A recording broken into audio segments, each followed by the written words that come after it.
Keyboard देना बेटा, इसमें कीबोर्ड देना, कीबोर्ड।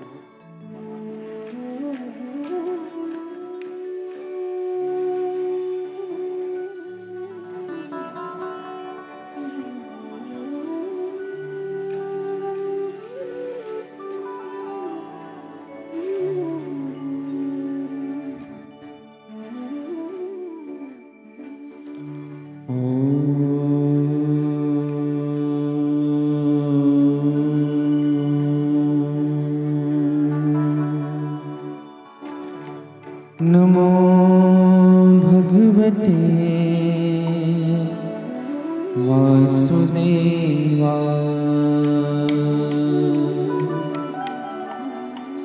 स्वस्ति श्री गणेशाय नमः। स्वस्ति श्री सरस्वत्यै नमः। श्री पुराण पुरुषोत्तमाय नमः। सद्गुरुदेव चरण कमलेभ्यो नमः। वंशी विभूषितकरा नवनीतदाभा।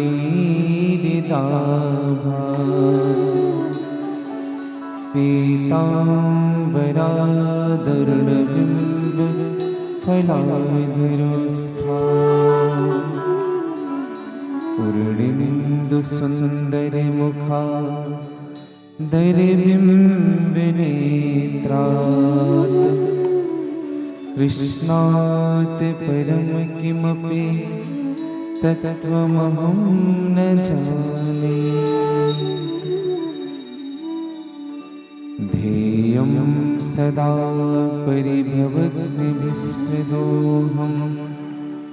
तीर्थास्पदं शिवविरञ्चिनुतं शरण्यं। भृत्यातिहं प्रणतिपालिभवाब्धिपोतं। वन्दे महापुरुषते चरणारविन्दम्। नारायणं नमस्कृत्यं नरं चैव नरोत्तमं। देवीं सरस्वती व्यासं ततो जयमुदीरयेत्। यत्र यत्र रघुनाथकीर्तनं तत्र तत्र कृतमस्तु काञ्चनं। बाष्पवारि परिपूर्णलोचनं। श्रीमारुति नमति राक्षसान्तकम्। श्रीगुरुचरण सरोज रज निज मन मुकुर सुधार। बरनो रघुवर विमल जस जो दायक फल चार। सिया राम में सब जग जाने। करहु प्रणाम जोरी जुग पार।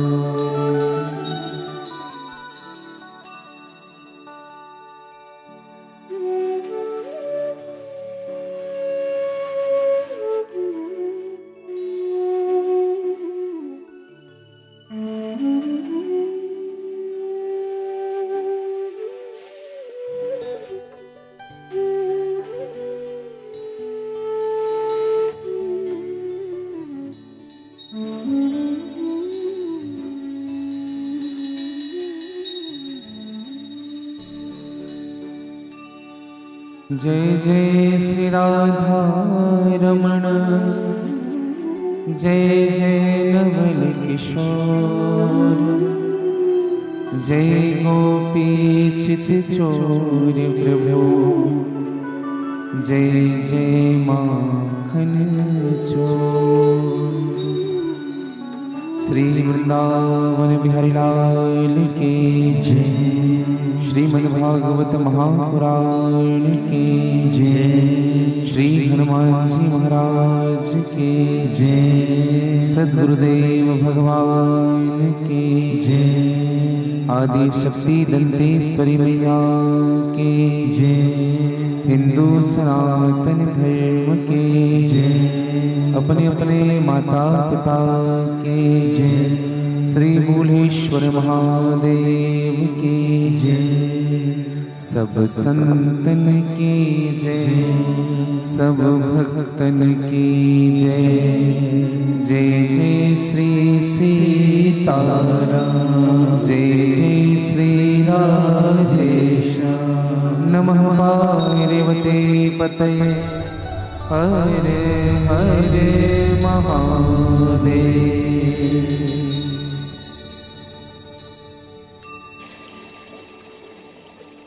भगवान सच्चिदानंद आनंद घन भगवान युद्धनाथ लक्ष्मणनाथ कमलापति जगतपति जगत के आधार प्राण पुरुषोत्तम लीला बिहारी भक्तों पर सहज कृपा करने वाले करुणा उन्मालय निर्गुण निराकार जगताधार भक्त कल्पवांछा तरु फल प्रदान करने वाले दैहिक दैविक भौतिक त्रिताप हरण करने वाले अर्थ धर्म काम मोक्ष चतुर्थ पुरुषार्थ प्रदान करने वाले मेरे परमाराध्य श्री राधा वल्लभ सरकार श्री निकुंजेश्वर महादेव जी की सिंह कृपा परम श्रद्धेय संपूर्ण छत्तीसगढ़ के अधिष्ठात्री देवी बस्तर क्षेत्र की प्राण स्वरूपा आदि शक्ति मां दंतेश्वरी की असीम कृपा श्री हनुमान जी महाराज और सद्गुरुदेव भगवान के विशेष कृपा के फलस्वरूप छत्तीसगढ़ के पवित्र भूमि मां दंतेश्वरी के गोद में विराजित यह पवित्र स्थल जगदलपुर लालबाग मैदान में तोमर परिवार के द्वारा हो रहे यह विशाल श्रीमद् भागवत कथा में मेरी व्यासपीठ आप सबका स्वागत करती है। इस कार्यक्रम के मुख्य आयोजक आदरणीय श्री शंकर सिंह तोमर राजू तोमर जी, श्रीमती रानी तोमर जी एवं आपके समस्त परिवार अपने पूजनीय माता पिता के पुण्य स्मृति में श्रीमद् भागवत मोक्षदायिनी गंगा का प्रवाह आपके द्वारा हो रहा है। साथ में उपस्थित सभी आपके परिवारजन,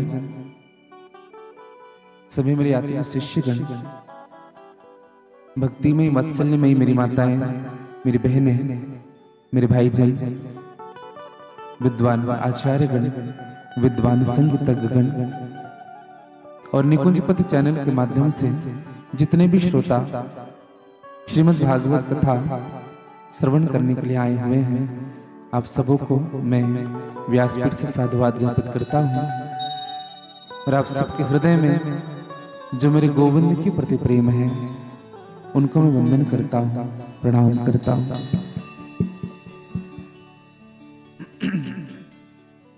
श्री राम श्री राम। आपका आवाज आ रही है? पीछे आवाज आ रही है? बढ़ाओ बेटा, मेरा इसमें दे दो, थोड़ा सा बढ़ा दो।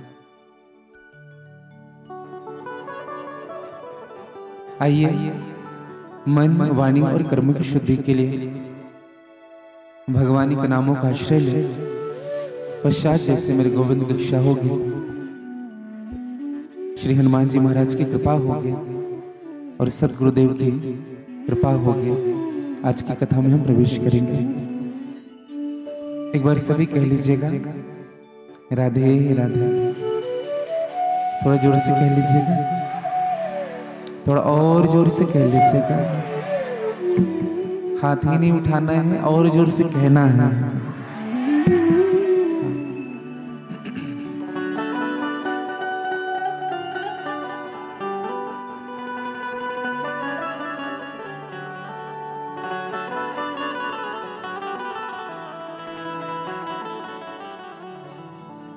जपू में तेरा नाम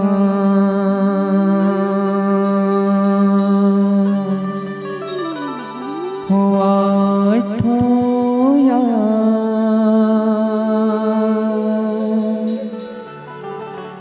जपू में तेरा नाम हुआ ठोया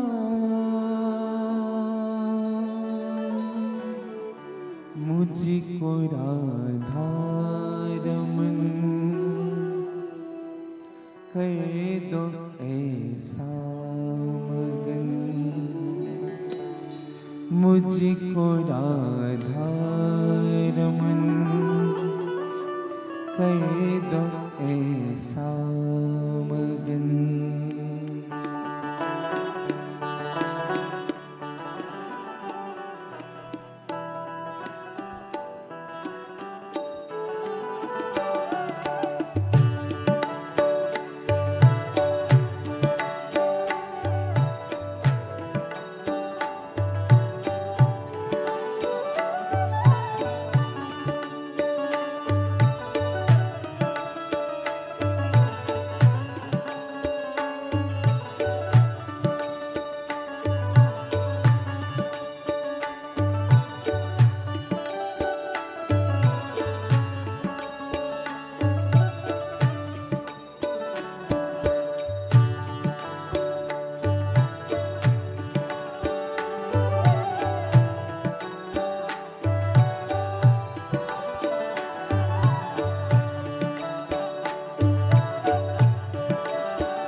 मुझको राधा रमन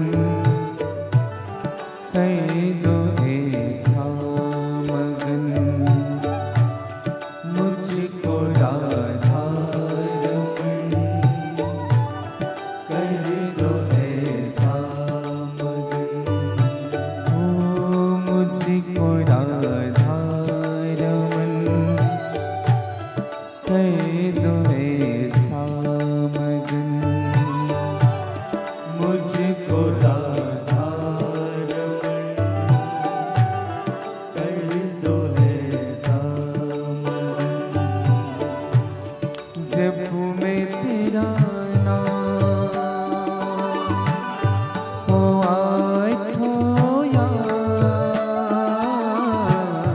जपू में तेरा नाम गाली चला सदैव भाव से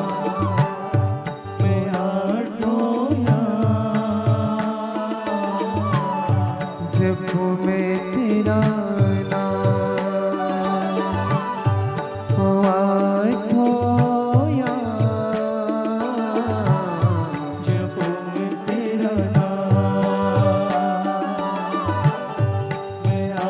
ठोया गाले जी बड़े भाव से मुझको राधा रमन कर दो ऐसा मगन मुझको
आज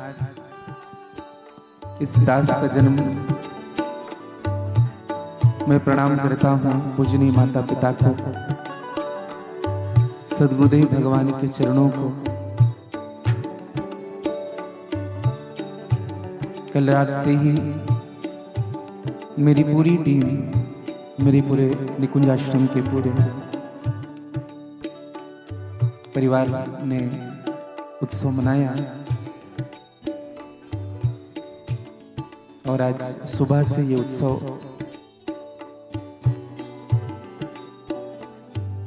बहुत से शिष्य भी आए थे और श्रीमद् भागवत कथा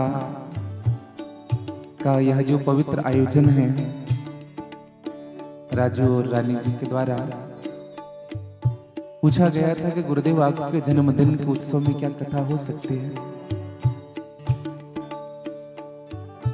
माता पिता के निमित्त कथा तो हो रही है, लेकिन मुझे इस बात की प्रसन्नता है कि शिष्य तो बहुत है, लेकिन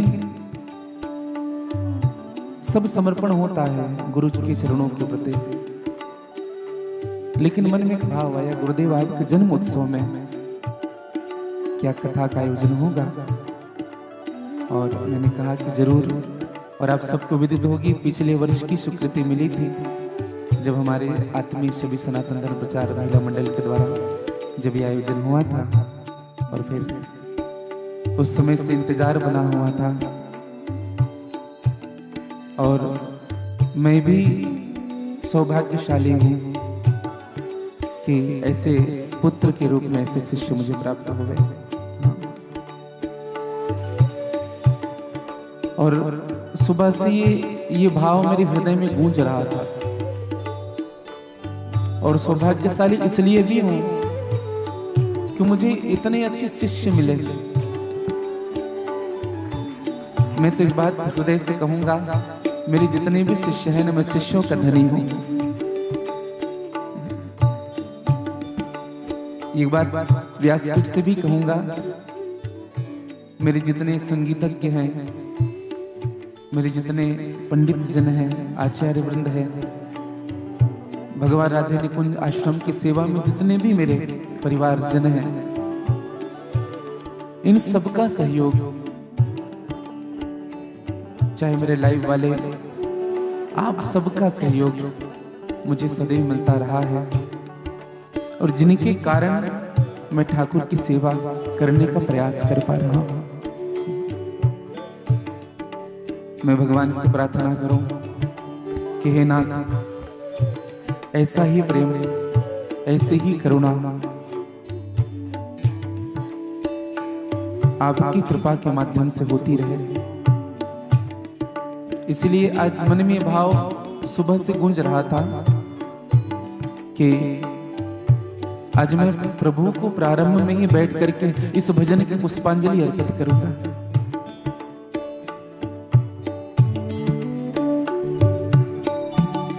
करुणा निधान मोह पे कृपा कर लीजिए, करुणा निधान मोह पे कृपा कर लीजिए। ओ ब्रज में बसा के मोहे सेवा सुख दीजिए, ब्रज में बसा के मोहे सेवा सुख दीजिए। ओ ब्रज में बसा के मोहे सेवा सुख दीजिए, ब्रज में बसा के मोहे सेवा सुख दीजिए। ओ ब्रज में बसा के मोहे सेवा सुख दीजिए, ब्रज में बसा के मोहे सेवा सुख दीजिए। प्रेम से भर दो मन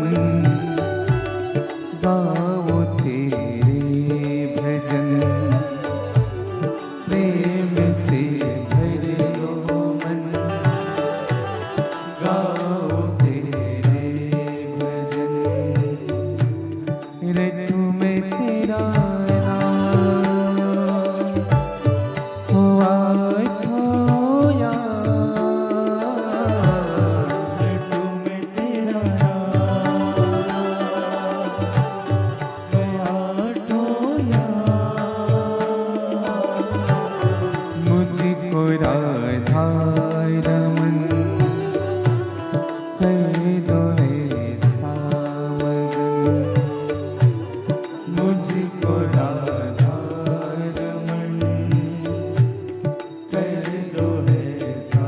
बोले राधा वल्लभ लाल की जय।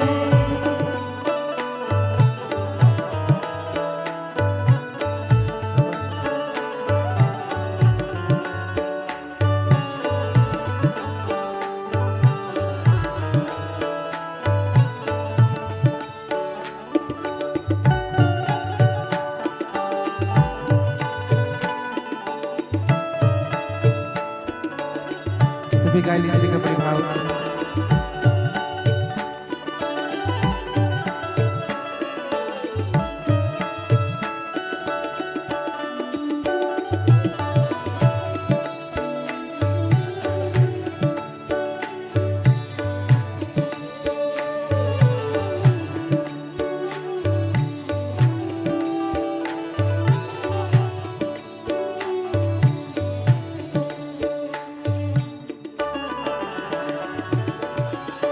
तुझे देख जियो, तुम्हें देख मर जाऊं मैं।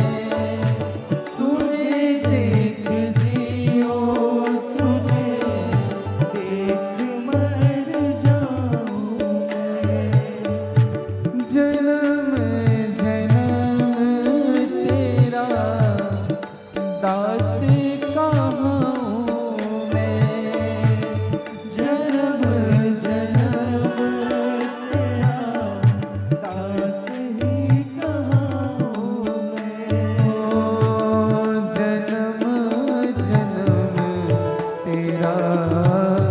दास कहूँ मैं।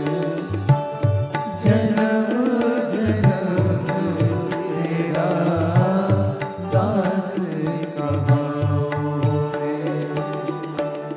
रख लो अपनी शरण, कर दो मन मेरा मन। रख लो अपनी शरण, कर दो मन मेरा मन।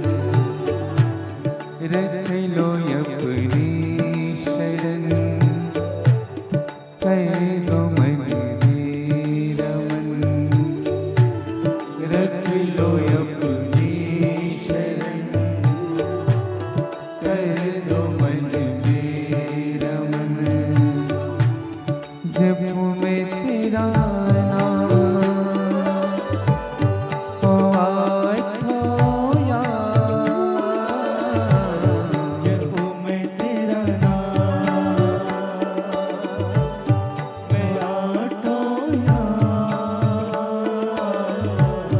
जब मैं तेरा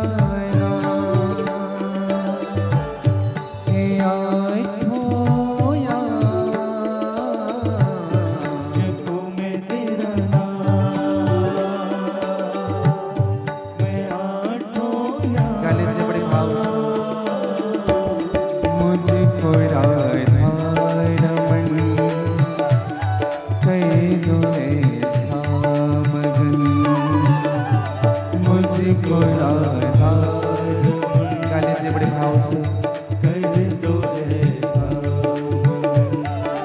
ओ मुझको राधा रमन कर दो ऐसा मगन।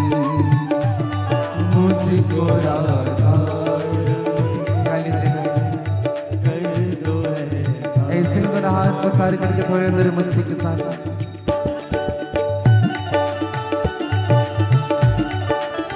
जय हो। बोले राधा रमन लाल की जय हो। श्री राधा वल्लभ लाल की जय हो।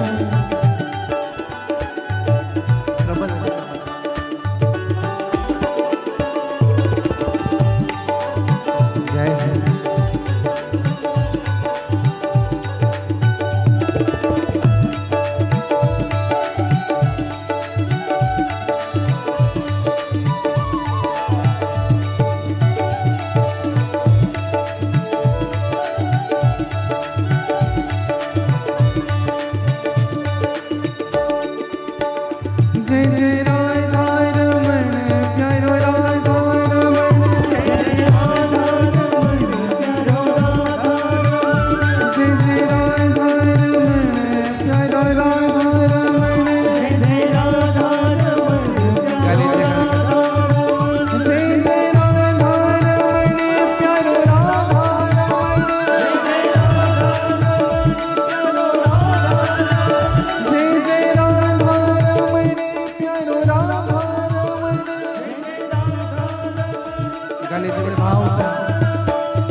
जो संसार में डूबता है ना पूरी हाथ उठाता है ताकि सर भी डूब जाए तो हाथ दिखे तो भगवान पकड़ ले।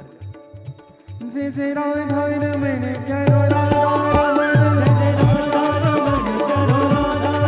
जय जय राधा रमण प्यारो राधा रमण, मेरो राधा रमण प्यारो राधा रमण, मेरो राधा रमण प्यारो राधा रमण, जय जय राधा रमण प्यारो राधा रमण, जय जय राधा रमण प्यारो राधा रमण, जय जय राधा रमण प्यारो राधा रमण, रमण लाल की द्वारिकाधीश भगवान की, सद्गुरुदेव भगवान की जय जय श्री राधे।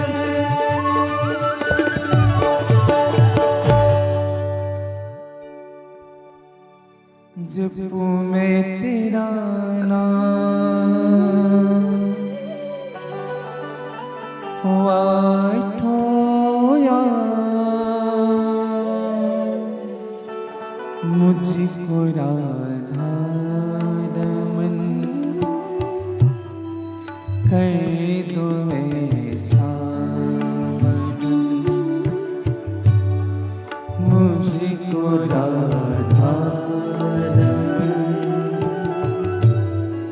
कर दो ऐसा मगन, ओ मुझको राधा रमन कर दो ऐसा मगन, मुझको राधा कर दो ऐसा मगन। श्री राधा वल्लभ लाल की जय, श्री सद्गुरुदेव भगवान की जय, श्री राधा वाटिका की जय।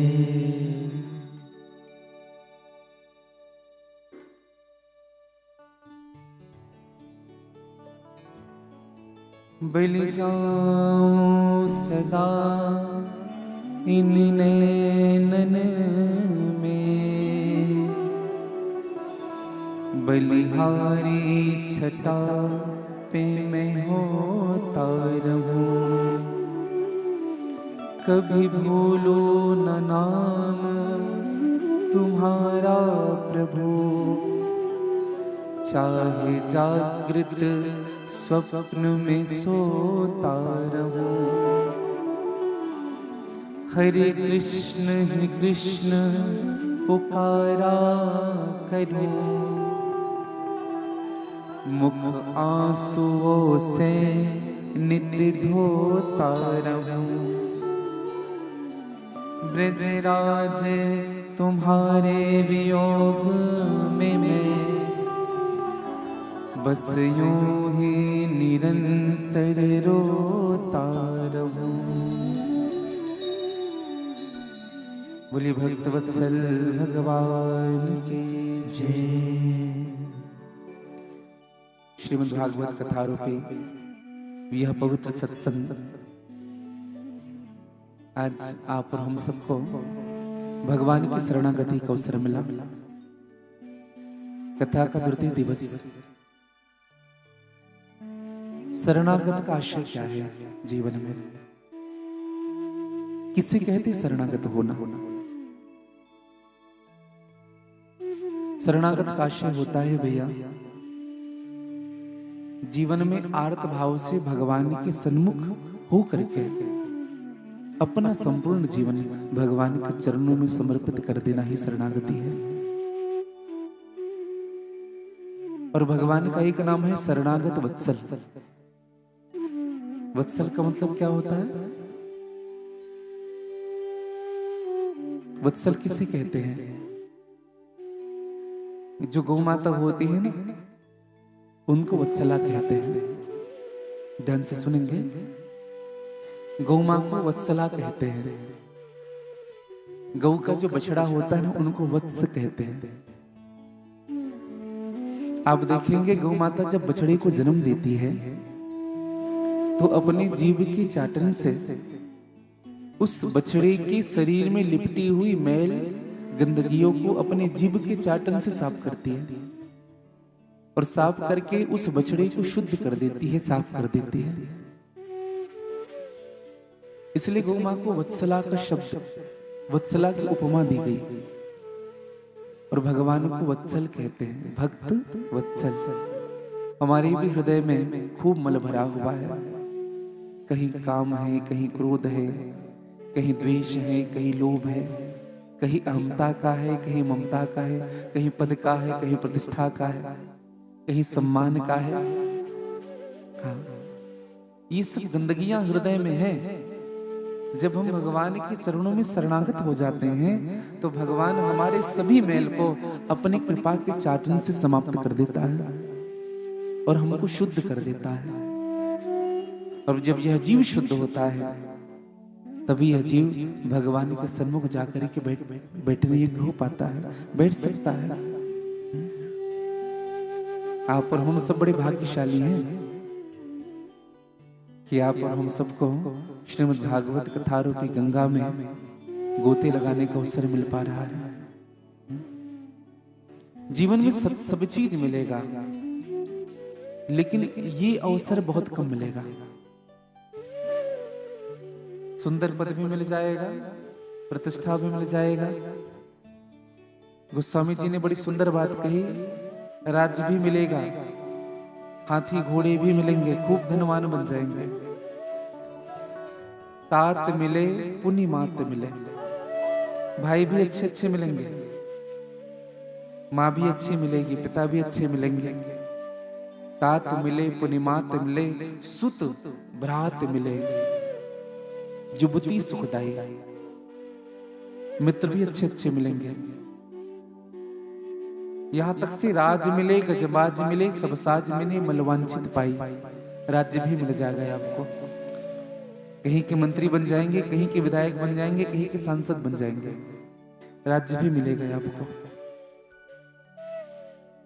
यहां तक से गोस्वामी जी ने कहा कि लोक मिले, परलोक मिले। लोक भी मिलेगा, परलोक भी मिलेगा। यहां तक से वैकुंठ का लोक भी मिल सकता है, हमें संभव है। लोक मिले, परलोक मिले, विदु लोक मिले, वैकुंठ ही जाई। लेकिन सुंदर साज समाज मिले, पर संत समागम दुर्लभ भाई। संत का समागम मिलना बहुत कठिन है भैया, बहुत कठिन। और संत का समागम जब मिल जाए ना, समझ लेना ये भगवत कृपा है। हाँ, भगवत कृपा।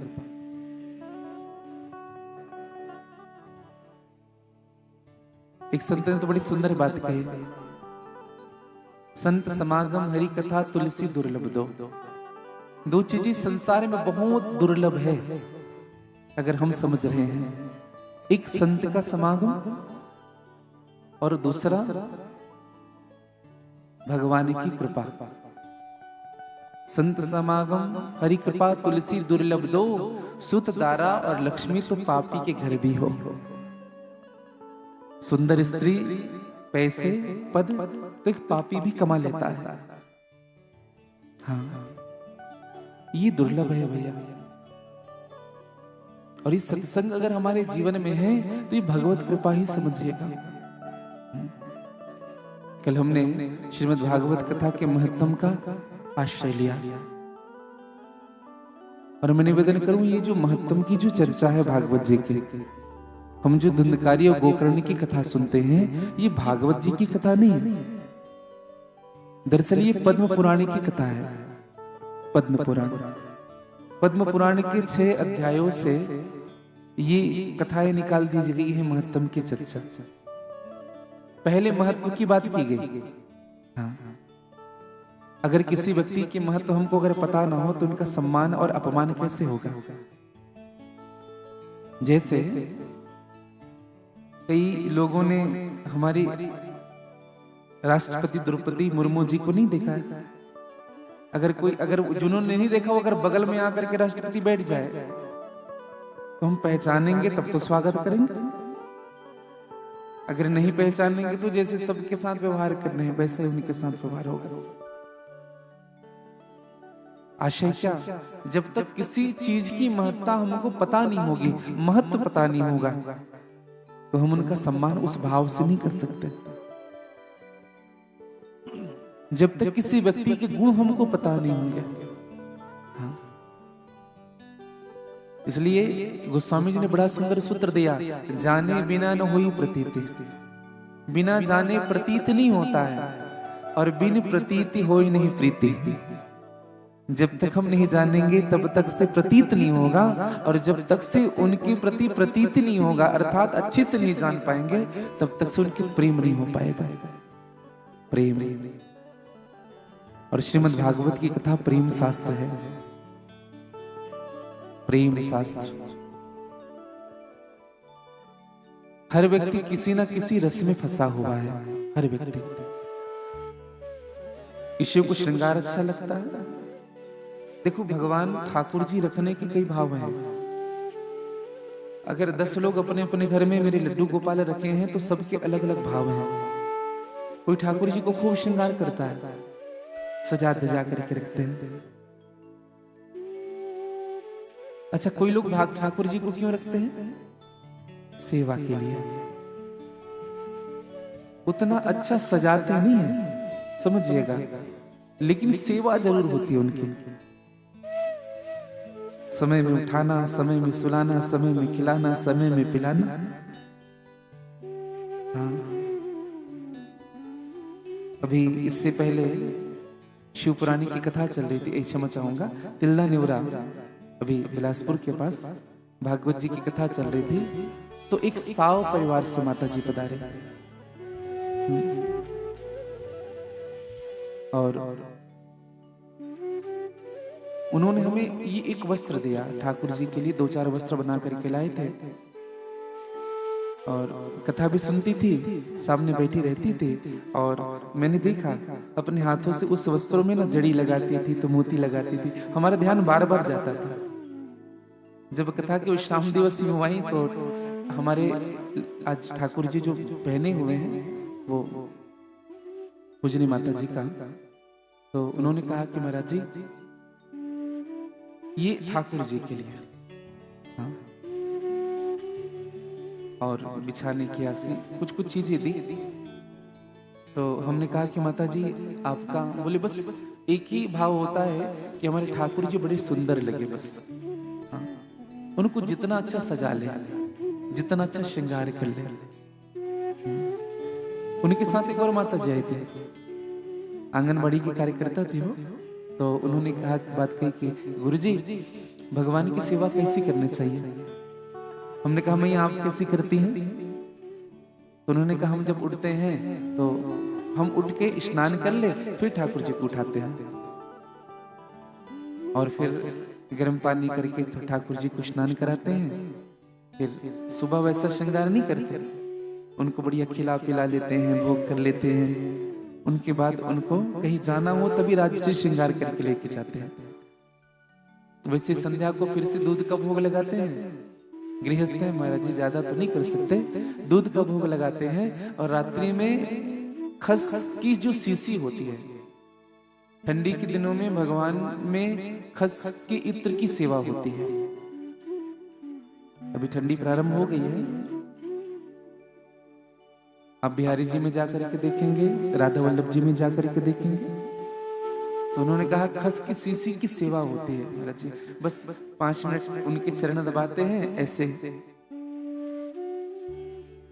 छोटे छोटे पैर हैं उनके, जब तक उनके चरण दबा ना ले तब तक नींद नहीं आती महाराज। बस एक छोटी सी यही सेवा है। हमने कहा माता जी प्रणाम है आपको, इससे बड़ी सेवा क्या हो सकती है। तो किसी को श्रृंगार से प्रेम है ठाकुर के, किसी को सेवा से प्रेम है, तो किसी को ठाकुर के सन्मुख बैठ करके नाम लेना अच्छा लगता है, राधा नाम लेना अच्छा लगता है, कृष्ण नाम लेना अच्छा लगता है। यह महामंत्र हरे कृष्ण कृष्ण कृष्ण हरे हरे, हरे राम राम राम हरे हरे, ये मंत्र कहना अच्छा लगता है। हाँ। हर व्यक्ति किसी न किसी भाव से ठाकुर से जुड़ा है। हाँ। निवेदन करूं आप सबको, तो ये महत्तम की चर्चा है। हमको समझना पड़ेगा कि हम ठाकुर सेवा करें कैसे, और सेवा किसे कहते हैं। सेवा इसे नहीं कहते कि हमने एक बार आरती घुमा ली, ठाकुर जी को दिखा दिया, फिर चले गए, सुबह ठाकुर जी को निहारा, पर्दे लगा दिए, फिर शाम को पर्दे खोले, फिर ओम जय जगदीश हरि। ये सेवा नहीं है। मैं ये नहीं कहता कि अपना काम धो छोड़ करके, घर के काम छोड़ करके ठाकुर के सामने बैठे, मैं ये नहीं कहता। लेकिन हाँ, जब आप काम करते हो ना, तो भी ठाकुर का स्मरण बनाए रखिएगा, स्मरण बनाए रखिए। और अपने जीवन में एक विधि बना लीजिएगा, एक विधि, कोई भी एक संस्कार हो, एक विधि हो।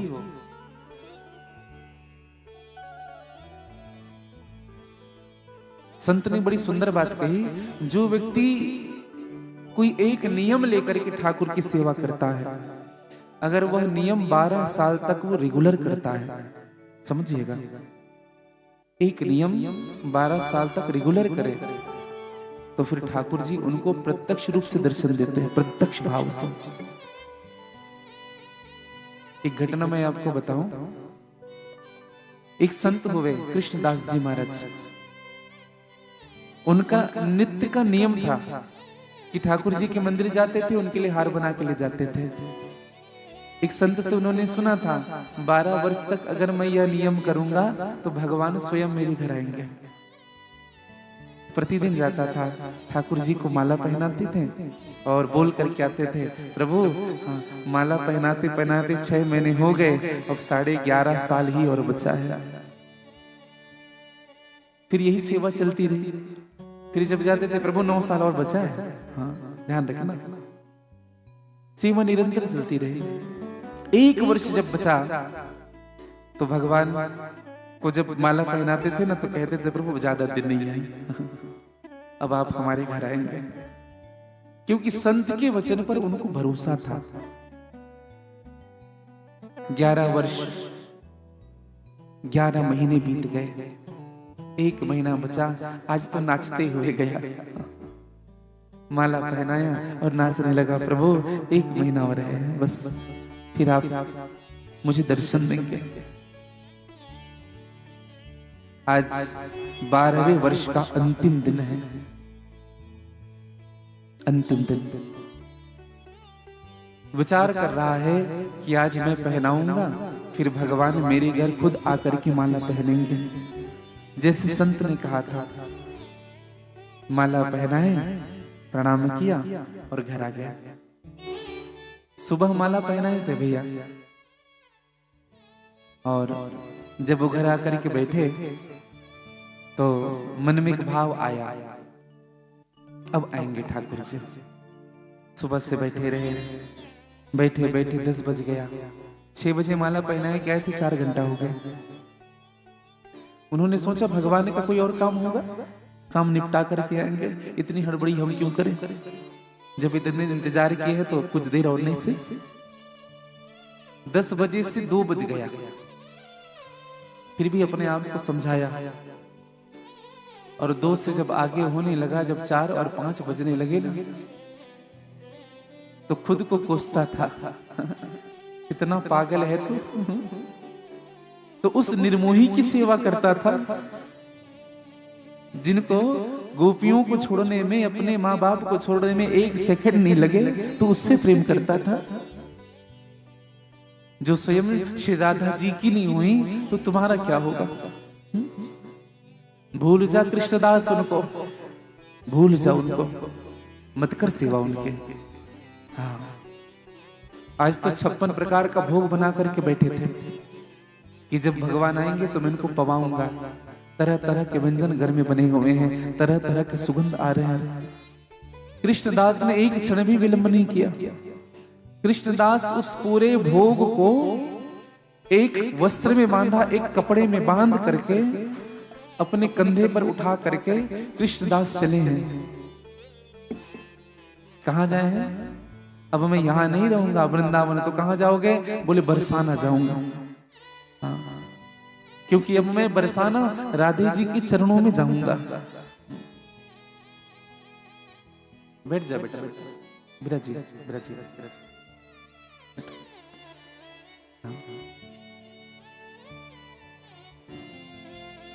श्री राधे जी के चरणों में निकल गए। हाँ, और जब राधे जी के चरणों में बैठने के लिए कृष्णदास चल पड़े, पोटली बांध करके, रास्ते में एक लीला हुई जिसमें हजारों गाय सामने से आ रहे थे। हजारों गाय आ रहे हैं। कृष्णदास के रास्ते रुक गए। कृष्णदास विचार करने लगा, मुझे आगे बढ़ना है, ये कौन है? और इसी हजारों गायों के मध्य में 8 साल का एक बच्चा अपने कंधे पर लकड़ी लेकर के, ऐसे घुंघराले घुंघराले बाल हैं उनके, पीली गमछी, पीली धोती, पीली बगलबंदी, पीला फेटा बांध करके ऐसे एक लकड़ी पर हाथ रख करके आ रहा है। कृष्णदास ने कहा, कौन है रे ग्वाला तू? हटा अपने गायों को। भगवान तो लीलाधारी है।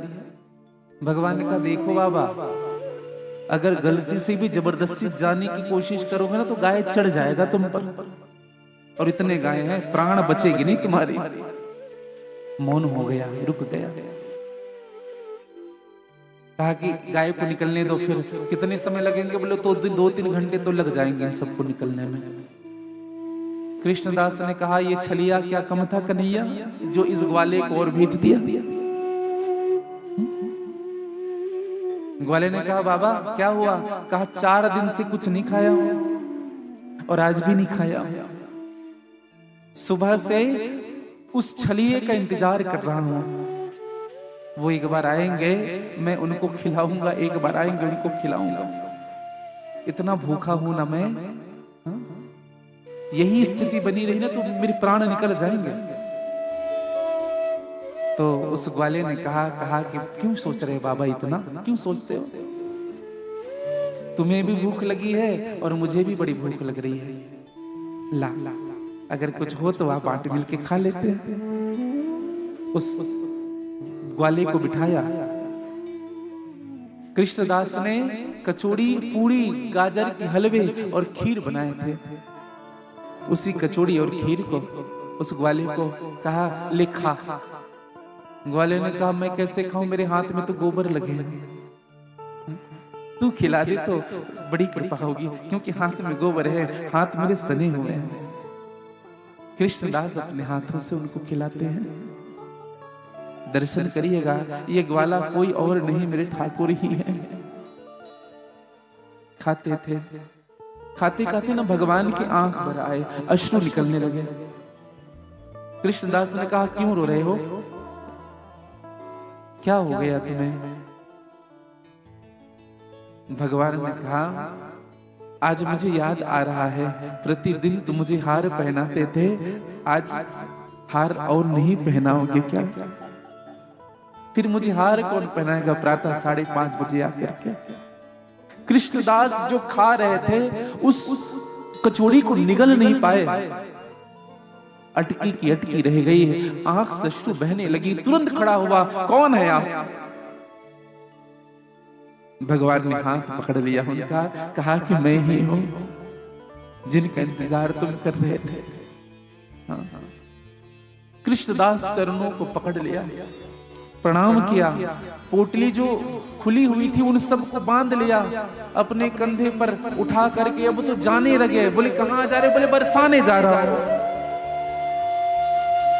भगवान ने कहा रे भैया बरसाने क्यों जा रहे हो? अब तुम्हें मिल गया तुम्हें।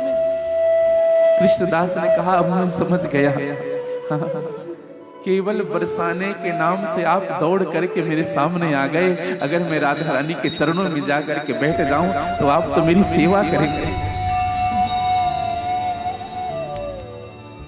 ये भक्त की दशा है, ये राधा जी की कृपा है जीवन के। हाँ। और कृष्णदास जी बरसाने रहने लगे, और फिर उन्होंने अपना नाम कृष्णदास नहीं रखा, बरसाने में रहने के बाद फिर राधा दास नाम ही चेंज कर लिया अपना। आज से हम राधा दास हो जाएंगे। कहने का मतलब क्या? आप अपने जीवन में निरंतर एक नियम बना करके रखिए। चाहे आप भगवान को प्रतिदिन फूल की माला धारण कराइए। मैं तो कहूं कभी बगीचे से ना खुद फूल चुन करके लाइए, अपने हाथों से बनाइए और भगवान को धारण कराइए। एक नियम अपने जीवन में रखिए। चाहे भगवान को तिलक करने का नियम हो, किसी किसी का नियम होता है। एक घटना मैं आपको बताऊं, हिताश्रम में हर वर्ष कथा होती है। अभी श्रीधाम वृंदावन की भी यात्रा है, 8 बार वृंदावन में कथा हो चुकी है। अभी ठाकुर जी की 9वीं कथा है। तो इस वर्ष भागवत जी की कथा नहीं हो रही वृंदावन में, इस वर्ष भक्तमाल की चर्चा हो रही है, भक्तों का चरित्र हो रहा है। तो ब्रजमंडल में कथाएं निरंतर चलती रहती है। तो परम श्रद्धेय श्री हित अमरीश जी की कथा चलती है। तो वहां एक राजस्थान से, जयपुर से एक संत आते हैं। हाँ। उनका बड़ा बेटा कलेक्टर है जयपुर के, और वो जब आते हैं हिताश्रम में तो उन्होंने एक अपने जीवन का नियम बनाया। ऐसे तो अभी तो वो हमारे ही संप्रदाय से हैं, राधा वल्लभ संप्रदाय से, और परम श्रद्धेय श्री हित अमरीश जी के शिष्य हैं। तो उनका एक नियम है। क्या नियम?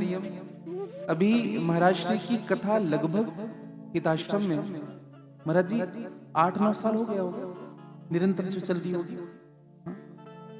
लगभग 8-9 साल। और वो चप्पल को रखने की सेवा देते हैं। जो चप्पल लोगों के इधर उधर जो रख देते हैं, वो झोले लेकर के बैठते हैं, उसी में चप्पल रखते हैं और एक किनारे लटकाते हैं। कैसी सेवा है बताइए। और एक दिन हम जब पिछले वर्ष कथा हुई तो हम उनसे केवल 5 मिनट रुके, क्योंकि कथा के बाद तुरंत ब्रज 84 कोस की यात्रा होती है। तो जैसे सुबह कथा होती है और 12 बजे मध्याह्न भोजन लेकर के फिर पूरे ब्रजमंडल की यात्रा होती है। तो जब हम यात्रा में निकल रहे थे तो महाराज ने एक उनके विषय में बताया था।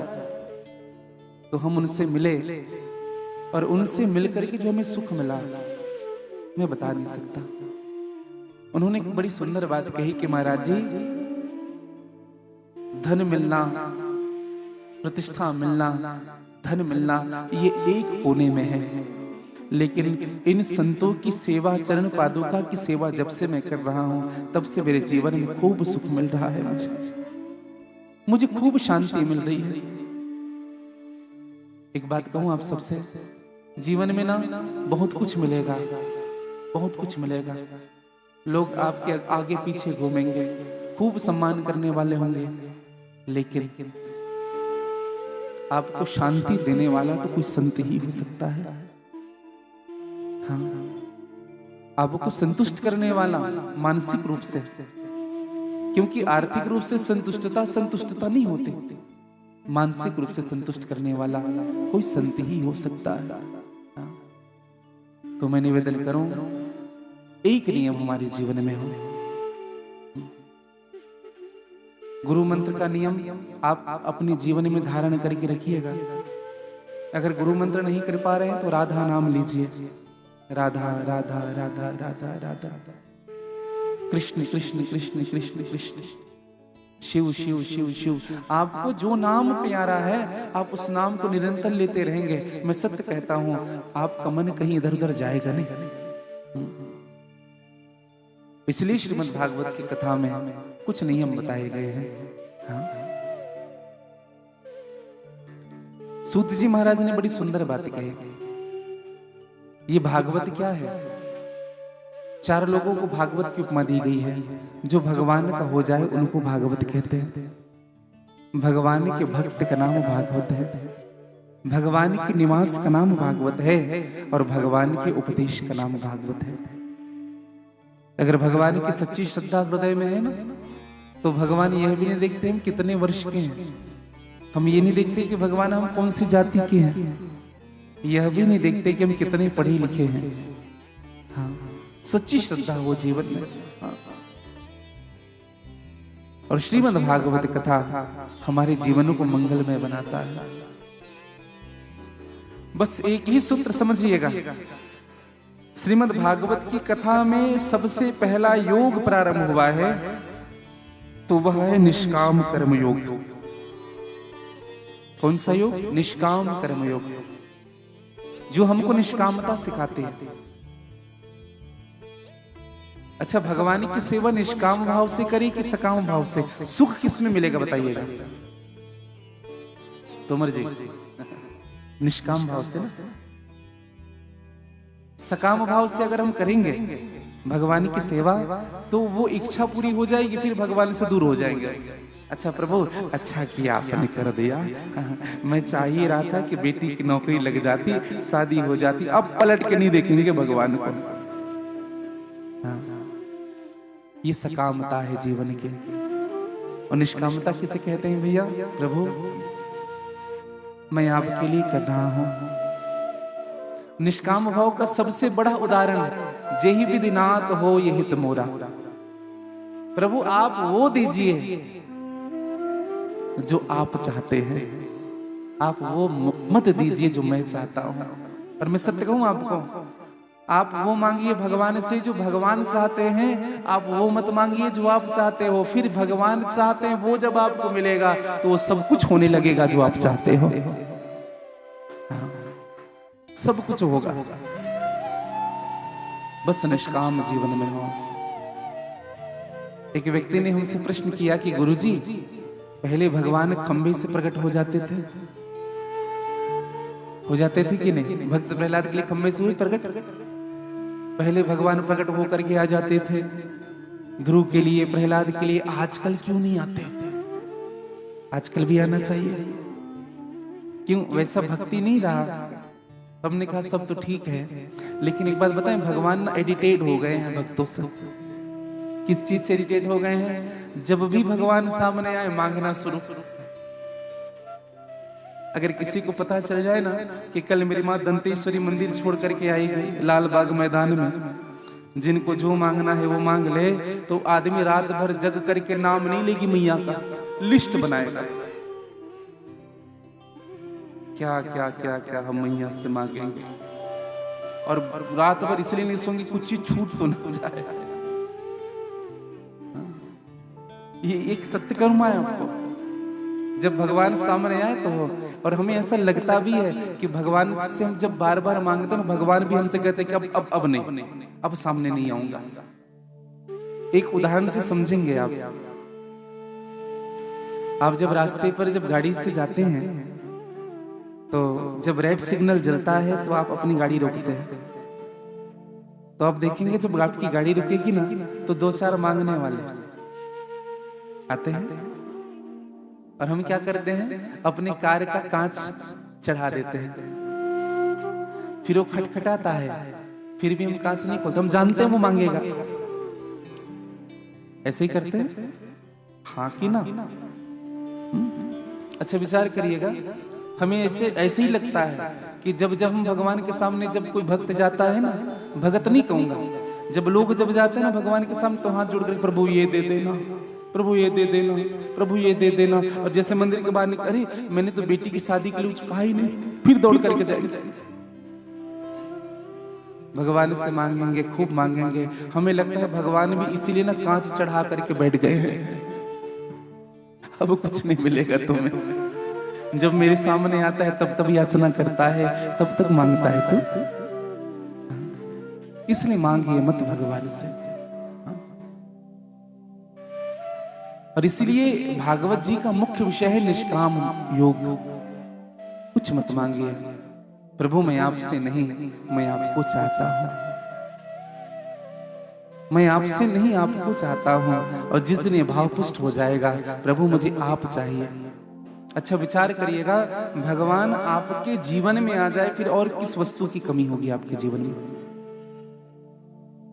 अच्छा एक बात कहें आपको, आपने पार्षद को बुलाया, वो नहीं आ रहे हैं, विधायक को बुलाया, वो नहीं आ रहे हैं, सांसद जी को बुलाया, कुछ बहाने बन गए उनके, मुख्यमंत्री जी को भी बुलाया, फिर भी कुछ बहाने बन रही हैं। एक काम करो ना, प्रधानमंत्री को ही बुला लो, और जब प्रधानमंत्री आएंगे ना, तो न सांसद को अलग से आमंत्रण करने की जरूरत नहीं, मुख्यमंत्री को ना विधायक को, किसी सब पीछे पीछे आएंगे। आशय क्या है, हम सुख चाहते हैं जीवन में, यहां से सुख मिल जाए, यहां से सुख मिल जाए, लेकिन जब तक उस परम तत्व परमात्मा को अपने जीवन पर नहीं बिठाओगे, तब तक से सारे सुख एक साथ मिलने वाले नहीं है। अच्छा सबके अलग अलग देवता हैं, समझिएगा। ज्ञान के देवता कौन? ज्ञान के देवता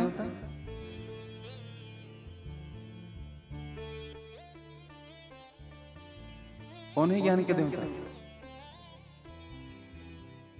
दो बार शिव कथा हो गई है भैया। कौन है ज्ञान के देवता? भगवान शिव। ज्ञानस्तु गिरीशम शिव, भगवान शिव ही ज्ञान के देवता हैं। जिनको ज्ञान चाहिए भगवान शिव की खूब उपासना करें। जिनका दाम्पत्य जीवन कलह में बीत रहा है, पति पत्नी में खूब झगड़े होते हैं, वो माँ पार्वती की उपासना करें, माँ गिरिजा की उपासना करें। समझिएगा, किसानों को माँ अदिति की पूजन करनी चाहिए। जो जमीन से रिलेटेड जो काम करते हैं उनको माँ अदिति की पूजन करनी चाहिए। जिनको राजपद चाहिए, विधायक बनना है पंडित जी, उनको मनुओं की उपासना करनी चाहिए, मनुओं की। ऐसे सब अलग अलग उपासक बताए, उपासना के भगवान बताए गए हैं। लेकिन सूत जी महाराज से प्रश्न किया ऋषियों ने, कहा कि महाराज जिनको कुछ नहीं चाहिए, दो प्रश्न किए, जिनको कुछ नहीं चाहिए और जिनको सब कुछ चाहिए, वो क्या करें? तो बड़ी विनम्रता से सूत जी महाराज ने कहा, जिनको कुछ भी नहीं चाहिए वो भगवान कृष्ण की उपासना करे, और जिनको सब कुछ चाहिए वह भी मेरे गोविंद की उपासना करे। क्योंकि अकामः सर्व कामो वा, भगवान अकामः सर्व कामो वा, सभी कामनाओं की पूर्ति करने वाले भगवान है। हाँ। इसलिए भगवान से लगन हमारा ऐसा लगा रहे। हाँ। और हम भगवान से यही कहे, हे प्रभु, हे किशोरी जी, हम पर निरंतर आप कृपा करते रहे। हाँ। और बड़ा सुंदर भाव एक संत कहते हैं, बोली राधा रानी सरकार की जय, मुझे अपना बना लीजिए, आंचल में छिपा लीजिए, राधा रानी कृपा कीजिए, महारानी कृपा कीजिए।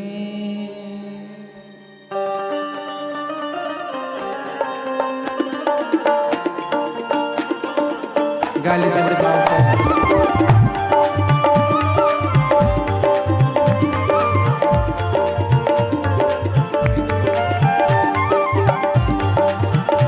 जय हो।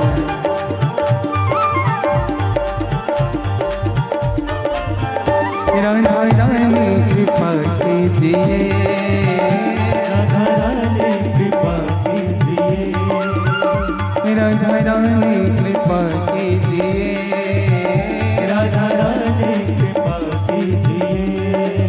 ओ मुझे अपना बना लीजिए, मुझे अपना बना लीजिए, आंचल में छिपा लीजिए, आंचल में छुपा लीजिए। ओ महारानी राधा रानी, ओ मेरी स्वामिनी कृपा कीजिए, मेरी स्वामिनी कृपा कीजिए, ओ राधा रानी दया कीजिए, राधा रानी दया कीजिए। देखो हमें ऐसा लगता है कि राधा जी की कृपा बहुत कम लोग पाना, कुछ लोग ऐसे करें राधा रानी कृपा कीजिए, ऐसे दोनों कृपा हो, दोनों हाथ पसारी। अच्छा एक बात बताइए, किन किन पर मेरी श्यामा जी की कृपा है, राधा जी की कृपा है? अच्छा कुछ लोग ये देख रहे देख इन्हीं पर है कि नहीं, फिर हम भी हाथ उठाएंगे। हैं? आंख बंद करिए, सभी आंख बंद करिए, चीटिंग होता है नहीं तो। आंख बंद करेंगे सभी, अब हाथ पसारिएगा किन पर कृपा है। हाँ। तो थोड़ी आनंद से कह लीजिए, श्यामा प्यारी कृपा कीजिए, श्यामा प्यारी कृपा कीजिए, ओ महारानी दया कीजिए, महारानी दया कीजिए। जय हो।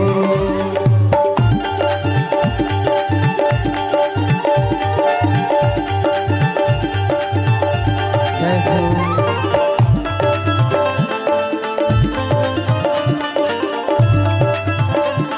एक बार कह लीजिए श्री राधे।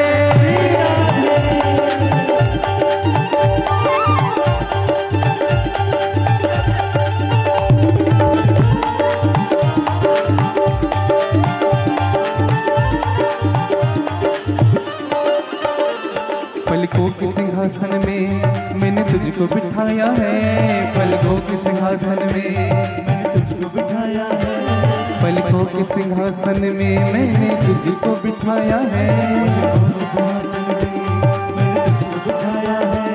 इस मन के अंदर ही बरसाना बनाया है, मन के अंदर ही बरसाना बनाया है, इस मन के अंदर ही बरसाना बनाया है।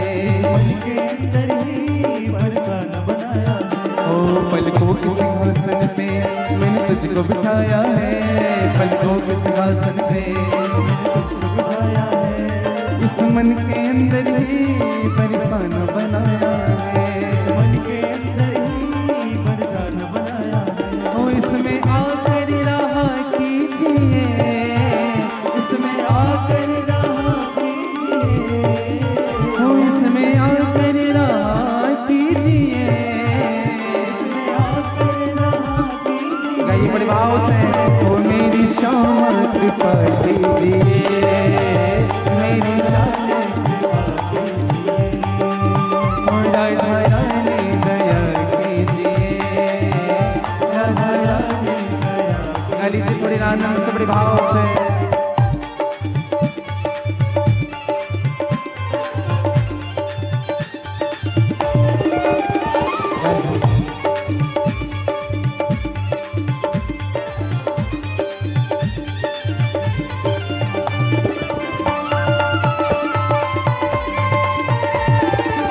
पीछे वाले भी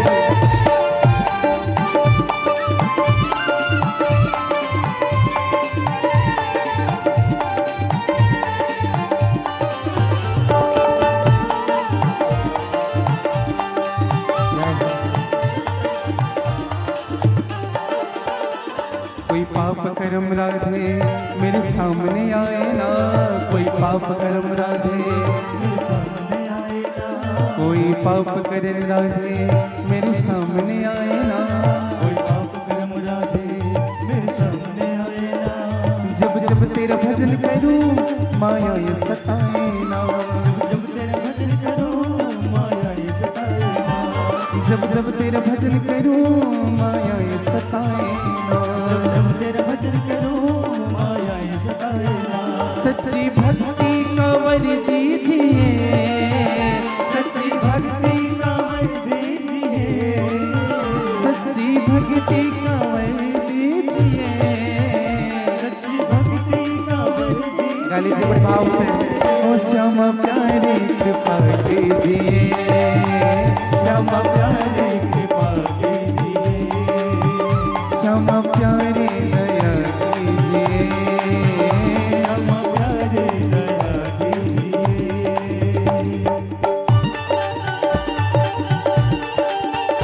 जय हो। बोले राधा रानी सरकार की जय हो।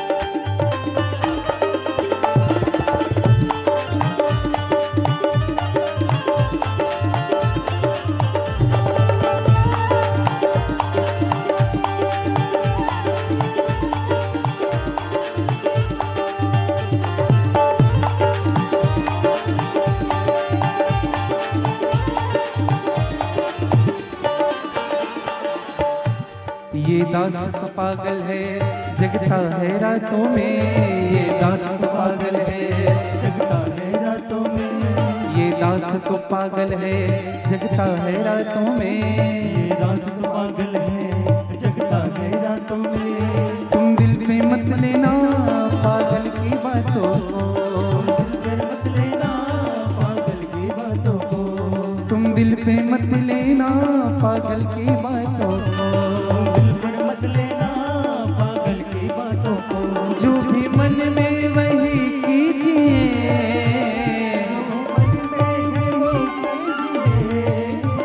जो भी मन में वही कीजिए, गाइए ओ श्यामा प्यारे कृपा कीजिए, श्यामा प्यारे ओ राधा रानी दया कीजिए, गाली से बड़ी भाव से जय हो। थोड़ी आनंद और मस्ती से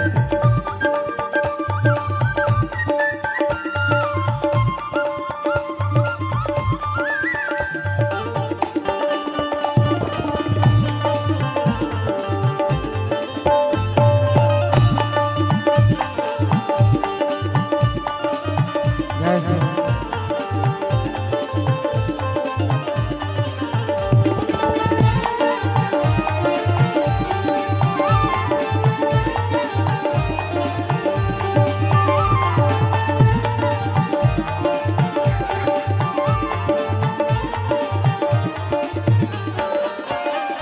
पहले भी व्यर्थ हुआ कई बार मेरा जीवन, पहले भी व्यर्थ हुआ कई बार मेरा जीवन, पहले भी व्यर्थ हुआ कई बार मेरा जीवन, पहले भी व्यर्थ हुआ कई बार मेरा जीवन। मैं छोड़ नहीं पाया मोह माया का बंधन, मैं छोड़ नहीं पाया मोह माया का बंधन, मैं छोड़ नहीं पाया मोह माया का बंधन, मैं छोड़ नहीं पाया मोह माया का बंधन। अब की बारी बचा लीजिए, अपनी बारी दया कीजिए, अब की बारी बचा लीजिए, अपनी बारी दया कीजिए। ओ श्यामा प्यारी कृपा कीजिए, श्यामा प्यारी ओ मेरी लाडो दया कीजिए,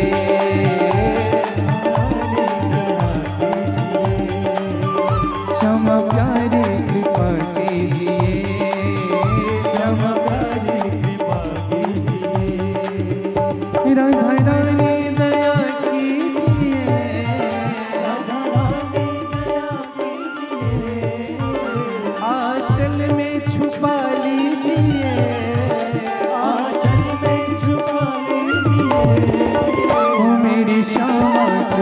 कीजिए, मेरी श्यामा कृपा कीजिए, ओ राधा रानी कृपा कीजिए, राधा रानी कृपा कीजिए, ओ श्यामा प्यारी दया कीजिए, श्यामा प्यारी कृपा कीजिए, ओ मेरी श्यामा कृपा कीजिए, मेरी श्यामा कृपा कीजिए, ओ राधा रानी कृपा कीजिए, राधा रानी कृपा कीजिए, श्यामा प्यारी कृपा कीजिए, श्यामा प्यारी कृपा कीजिए, मेरी श्यामा दया कीजिए, मेरी श्यामा दया कीजिए, ओ मेरी लाडो कृपा कीजिए, मेरी कृपा कीजिए, आंचल में छुपा लीजिए, कह लीजिए सभी, मुझे अपना बना लीजिए, मेरी श्यामा कृपा कीजिए, बरसाने वाली दया कीजिए, बोली बरसाने वाली की जय। एक बार राधे राधे कह लीजिए। आज व्रत है क्या किसी का? है? व्रत है तो फिर थोड़ा जोर से बोलिए। इधर से आवाज आ रही है, आप लोग नहीं बोलेंगे। हाँ, आप लोग बोलिएगा, थोड़ा जोर से बोल लीजिए।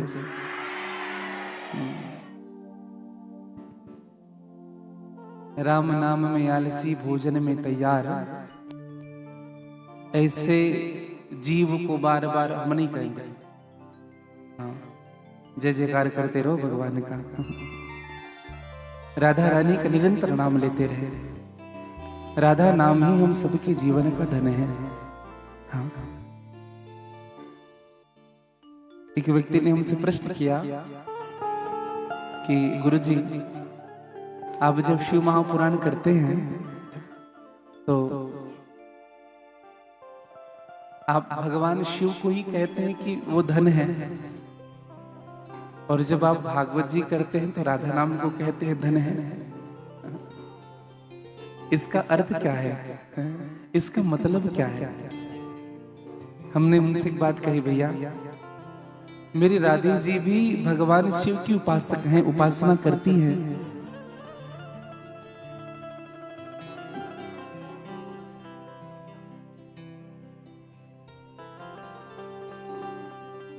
और भगवान शिव जी भी राधे जी की उपासना करती है। भगवान शिव भी राधे नाम का तत्व निरंतर जप करते रहते हैं, निरंतर। हाँ, निवेदन करो। हाँ। हम जो शिव जी की उपासना में जो श्रवण करते हैं, शिव जी की उपासना में जो देखते हैं, एक निवेदन करूंगा मैं आप सबसे। यह जो राधा कृपा कटाक्ष स्रोत है, जो मंत्र है, समझिएगा, यह राधा कृपा कटाक्ष स्रोत का पठन और लेखन भी मेरे महादेव ने ही किया था। मुनिंद्र वृंद वंदिते त्रिलोक शोक हारिणी, प्रसन्न वक्र पंकजे निकुंज भ्रू विलासनी, व्रजेंद्र भानु नंदनी व्रजेंद्र सूनु संगते, कदा करिष्य सिंह मां कृपा कटाक्ष भाजनम। भगवान शिव ने राधा तत्व को गाया है, समझिएगा। मखेश्वरी क्रियेश्वरी स्वदेश्वरी सुरेश्वरी त्रिवेद भारतीश्वरी प्रणाम शासनेश्वरी, क्षमेश्वरी रमेश्वरी क्षमेश्वरी प्रमोद काननेश्वरी, ब्रजेश्वरी ब्रजाधिपे श्री राधिके नमोस्तुते। ये और कोई नहीं कह रहा, भगवान शिव कह रहे हैं, समझिएगा। राधा नाम तत्व जो है, भगवान शिव भी राधा नाम तत्व की उपासना करते हैं। तो हमने एक बड़ी सुंदर बात निवेदन किया, कहा कि भैया भगवान शिव जी भी तो राधा तत्व को उपासते हैं, हाँ, तो आपको और हमारा उपासना तो श्रेष्ठ बनेगा ही बनेगा। तो मैं निवेदन कर रहा हूं आप सबसे कि श्रीमद् भागवत की कथा में राधा तत्व ही छुपा हुआ है पूर्ण रूप से। हाथ जोड़ करके प्रश्न किया, कहा कि महाराज श्रीमद् भागवत कथा का प्राकट्य कैसे हुआ, श्रीमद् भागवत कथा इस धराधाम में आया कैसे, इनका जन्म कैसे हुआ। बड़ी ध्यान से सुनिएगा, बहुत महत्वपूर्ण विषयों में मैं चर्चा करूं। तब सूत जी महाराज ने बड़ी सुंदर बात कही, निगम कल्प तरोर गलितम फलम सुख मुखादमृतदो संयुतम पिबत भागवतम रसमालयम मुहुरहो रसिका भुवि भावका। निगम कल्प तरोर गलितम फलम सुखमाद मुखादमृतदो संयुतम पिबत भागवतम रसमालयम। निगम का आशय क्या, बोले निगम अर्थात नितराम गमयति बोधयति स वो निगमो वेद। निगम क्या है, बोले भगवान के नाम को निगम कहा गया। निगम नीति जहां पार न पावा, जिनको जाना ना सा सके, वो वेद है।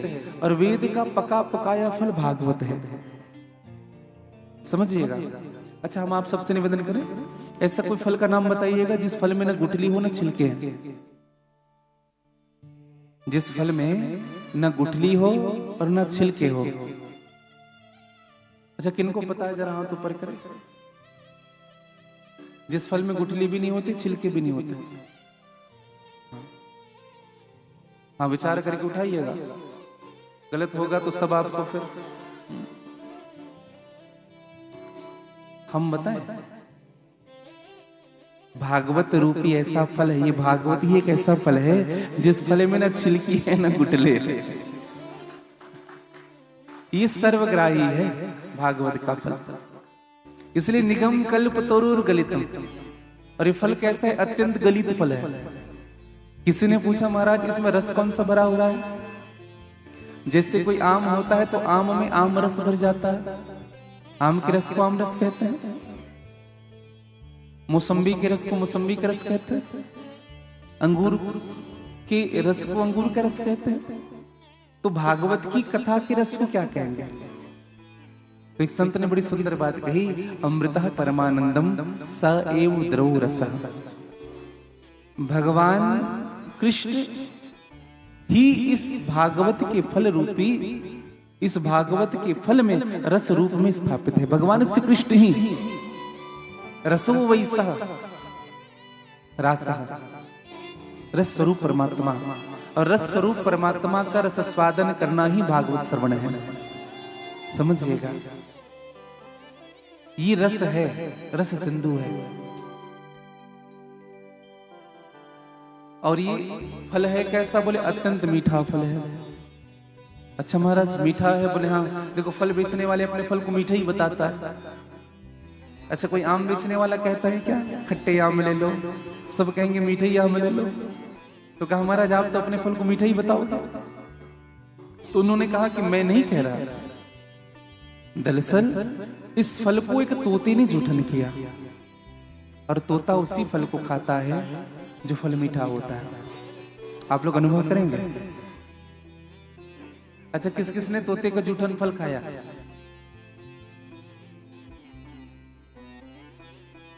अच्छा, आपको विश्वास हुआ रहा होगा कि वो फल मीठा होगा। हाँ जी कि ना जी।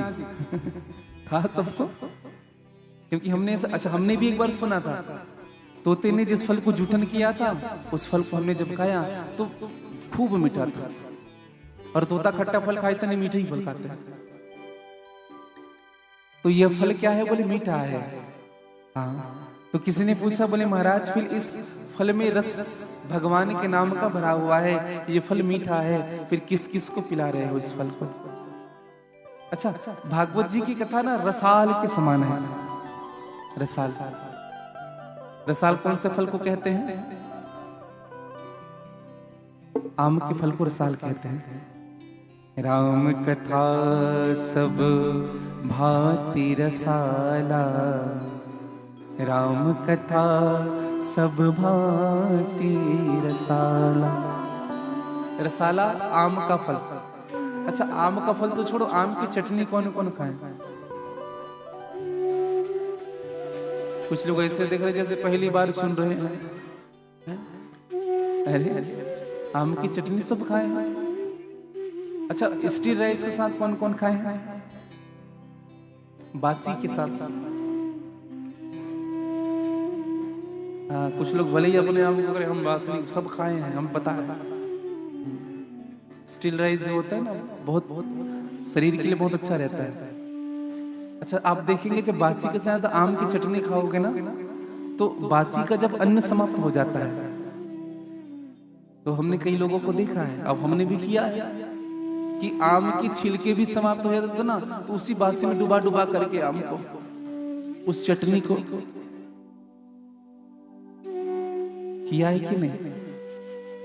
जब छिलके समाप्त हो जाते हैं उनके, जब उस अन्न, बासी का अन्न समाप्त हो जाता है, तो मैं चटनी को इसे डुबा डुबा करके। अच्छा, कई लोगों को देखा है, वो भी समाप्त हो जाना तो उनको मुंह में डाल के चगल डालते हैं, फिर भी छोड़ने का मन नहीं करता। बस ऐसे ही भगवान की कथा है। राम कथा सब भांति रसाला, जो कथा से प्रेम करता है वो ऐसे ही भगवान की कथा से एक क्षण भी मिस हो गया। हाँ? अभी तिलदा में कथा थी और हमारे यजमान सिंचाई विभाग के अभियंता खरेजे,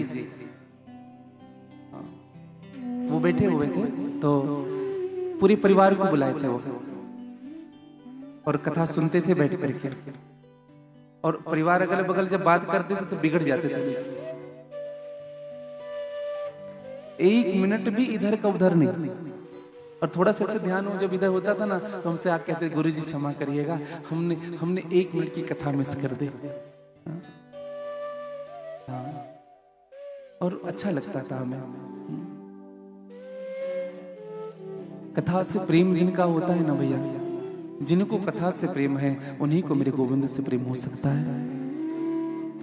और जो ये कहता है हम कथा नहीं सुनते, हम तो भगवान की पूजा करते हैं, हाँ, वो व्यक्ति अंधेरे में तीर चला रहा है। समझ रहे हैं? जो ये कहता है कि हम केवल मूर्ति की पूजन करते हैं, उनका श्रृंगार करते हैं, भोग लगाते, कथा नहीं सुनते, समझ लो उस व्यक्ति का जीवन निरर्थक है।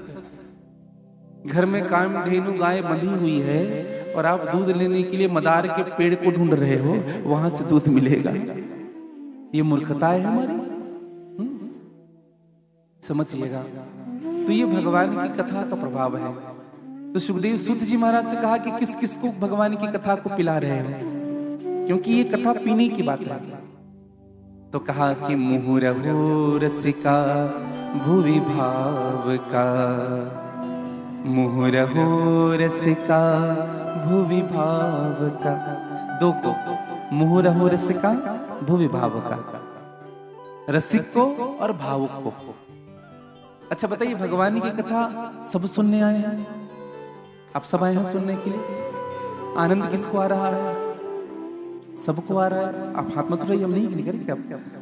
सबको आनंद आ रहा है। इसका अर्थ यह है कि हमारे जीवन में दो चीजें हैं, एक तो हम रसिक हैं और दूसरा हमारे हृदय में भाव प्रधान है, तभी सुख मिलेगा, अभी तो सुख नहीं मिलेगा। हाँ, समझिएगा। एक बच्चा रेलवे स्टेशन पर पानी का बोतल बेच रहा था, ध्यान से सुनेंगे।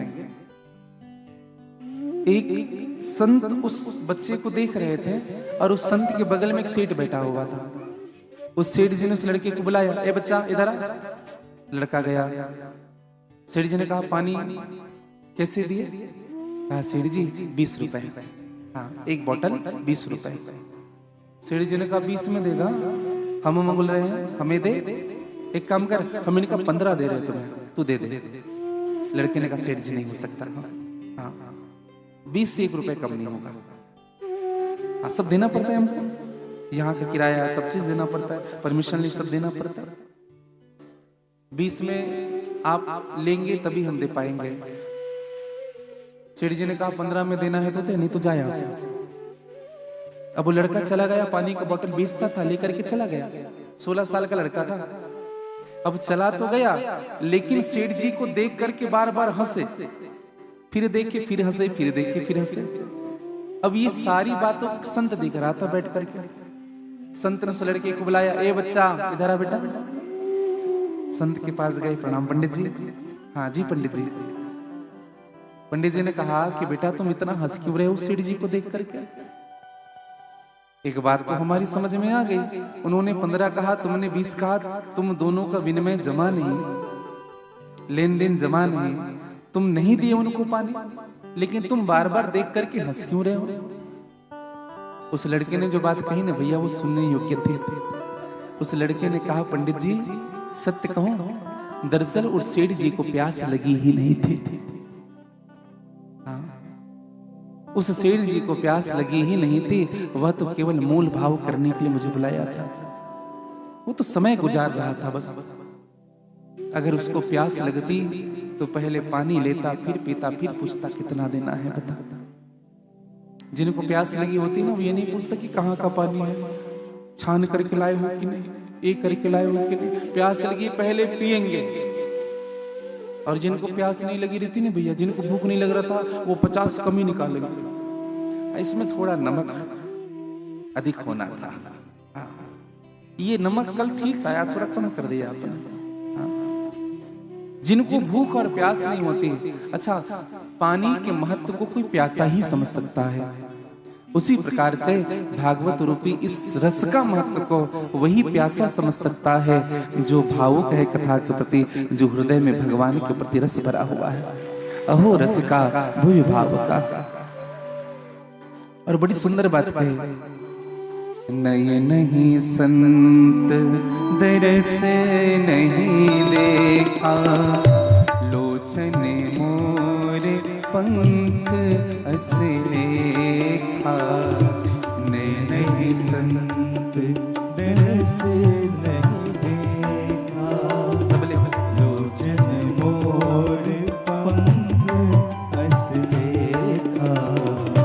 जिन हरि भगति हृदय नहीं आनी, जिन हरि भगति हृदय नहीं आनी। जीवति सब समान ते प्राणी, जीवति सब समान ते प्राणी। नये नहीं संत दरस नहीं देखा, लोचने मोर पंख असलेखा।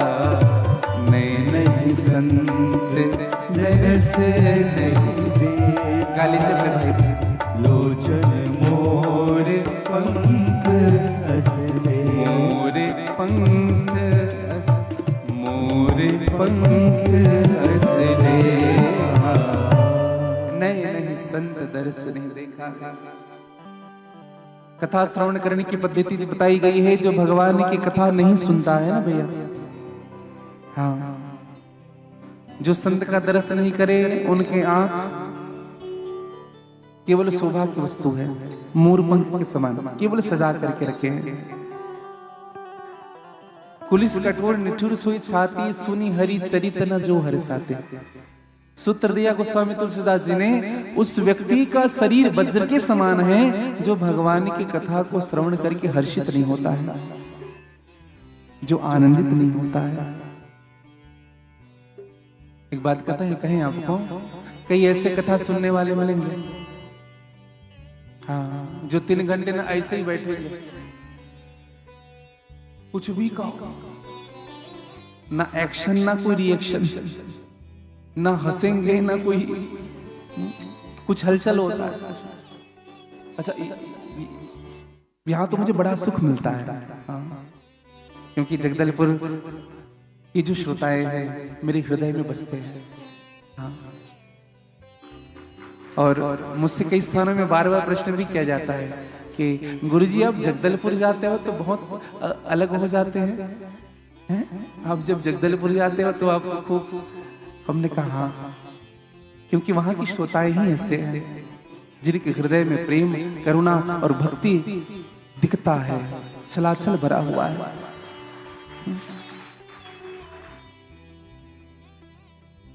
कई कथा सुनने यहाँ तो बहुत अच्छा है, कई स्थानों में ऐसे होते हैं जैसे जिधर जहां वीआईपी जाते हैं, तो कई स्थानों में देखा है वीआईपी। अच्छा वीआईपी नहीं, मैंने पहले ही बोला है, विधायक नहीं, विधायक के भांजे अधिक, हाँ उनका तेवर बदला रहता है।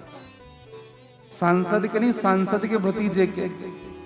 हमारे गुरुजी कहते थे बेटा चाय से ज्यादा आजकल केटली गर्म होने लगी है। तो कुछ लोग जब कथा सुनने आते हैं ना, तो कई लोगों को देखा ऐसे बैठते हैं, हाँ और ऐसे। इधर कथा हो रहा है और जब ऐसे लोग आते हैं ना कथा में, क्षमा करिएगा कोई करता होगा तो हम भगवान से प्रार्थना करते प्रभु कल से इनको मत बुलाना, हाँ चाहे कितना भी बड़ा आदमी हो, चाहे कैसा भी हो, हाँ किसी बहाने ना इनका आना कैंसिल करवा देना, हाँ ये मत आए तो अच्छा, हाँ क्योंकि भगवान की कथा को प्रेमी लोग ही सुन पाते हैं। हाँ। तो निवेदन करो भैया, जिनके हृदय में भगवान की कथा श्रवण करके जिनका हृदय हर्षित नहीं होता है, उनका हृदय वज्र के समान है। और जिनके हृदय में भगवान की कथा प्रवेश नहीं करते, वो व्यक्ति शव के समान है। शव अर्थात मुर्दे के समान है। जो ये कह दे कि कितनी बार कथा सुने, हाँ कई बार ऐसा होता है कितनी बार कथा सुने, वही पंडित जी हैं, वही कथाएं हैं, कितनी बार सुने। जो ये सोच ले, जो ये कह देना भैया समझिएगा उन्होंने भगवान की कथा के मर्म को समझा ही नहीं है। हाँ राम चरित जे सुनत अघाही, रस विशेष जानाति नाही। और जिनके कान भगवान की कथा नहीं सुनती है, उनके कान क्या है, बोले सर्प का बिल है भैया। सांप के बिल सबसे अपवित्र माना गया। जिन हरि कथा सुने नहीं काना, श्रवण रंध्र अहि भवन समाना। अहि भवन अर्थात सर्प का बिल, सर्प के बिल के समान है, समझिएगा।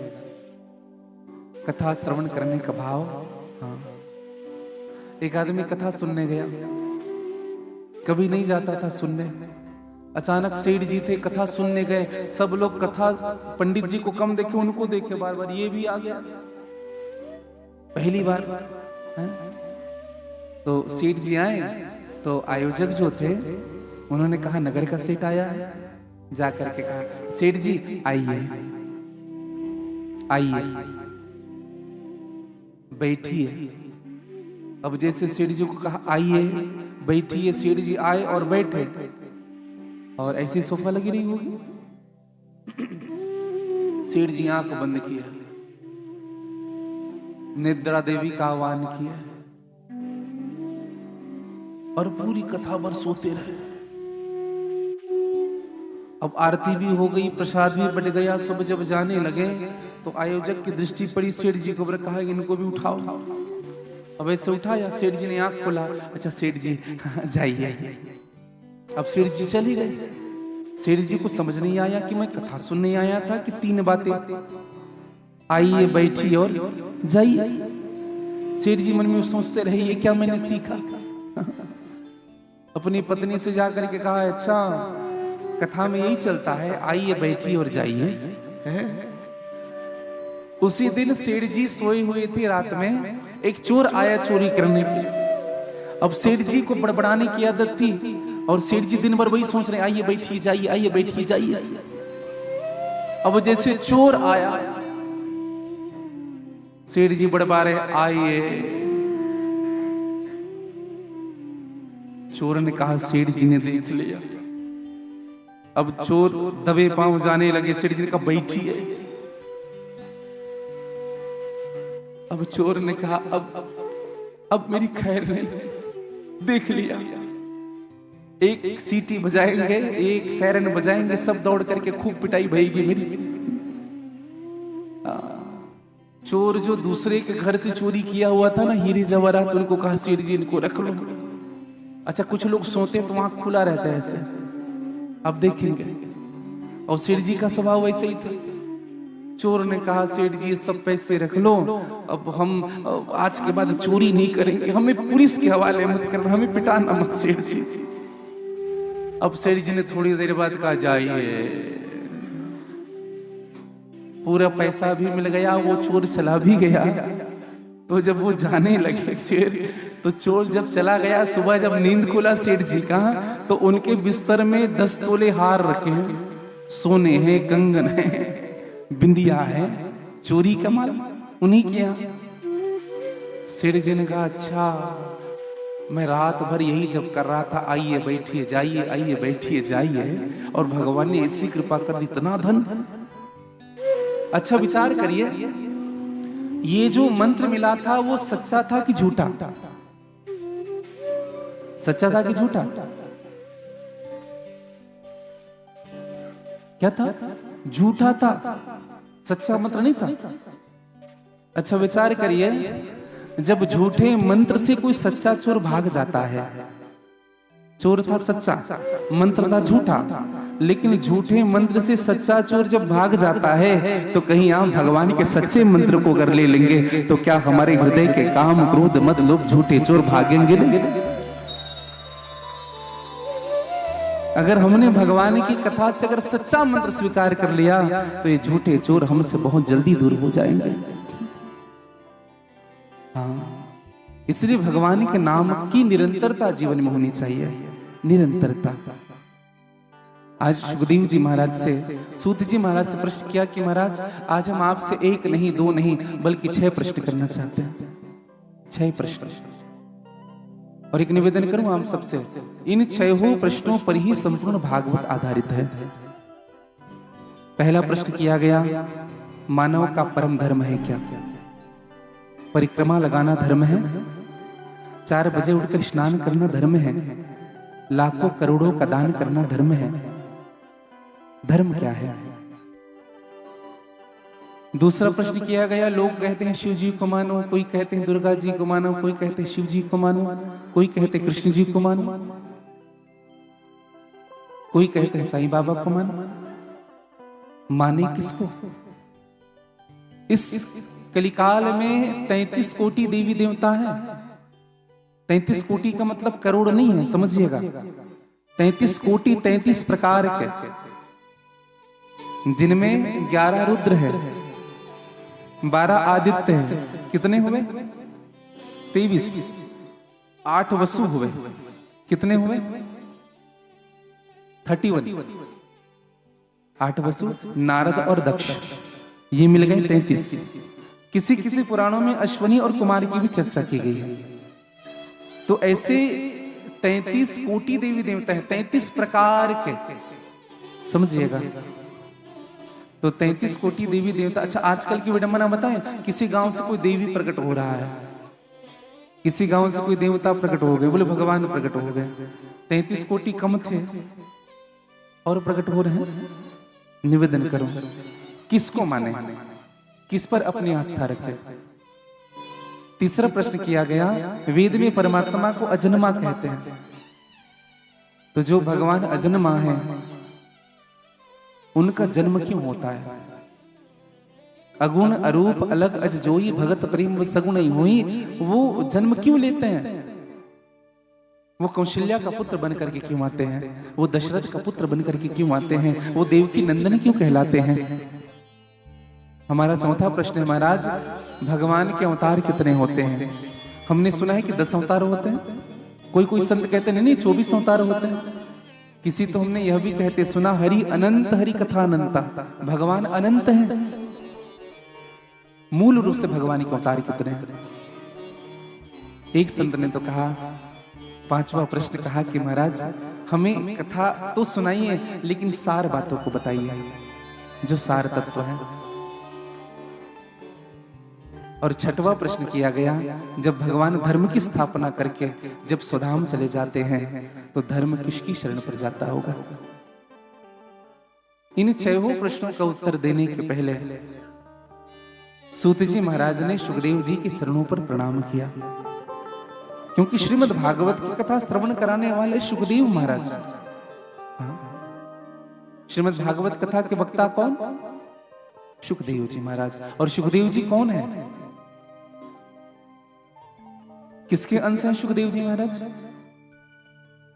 शिव जी के अंश हैं।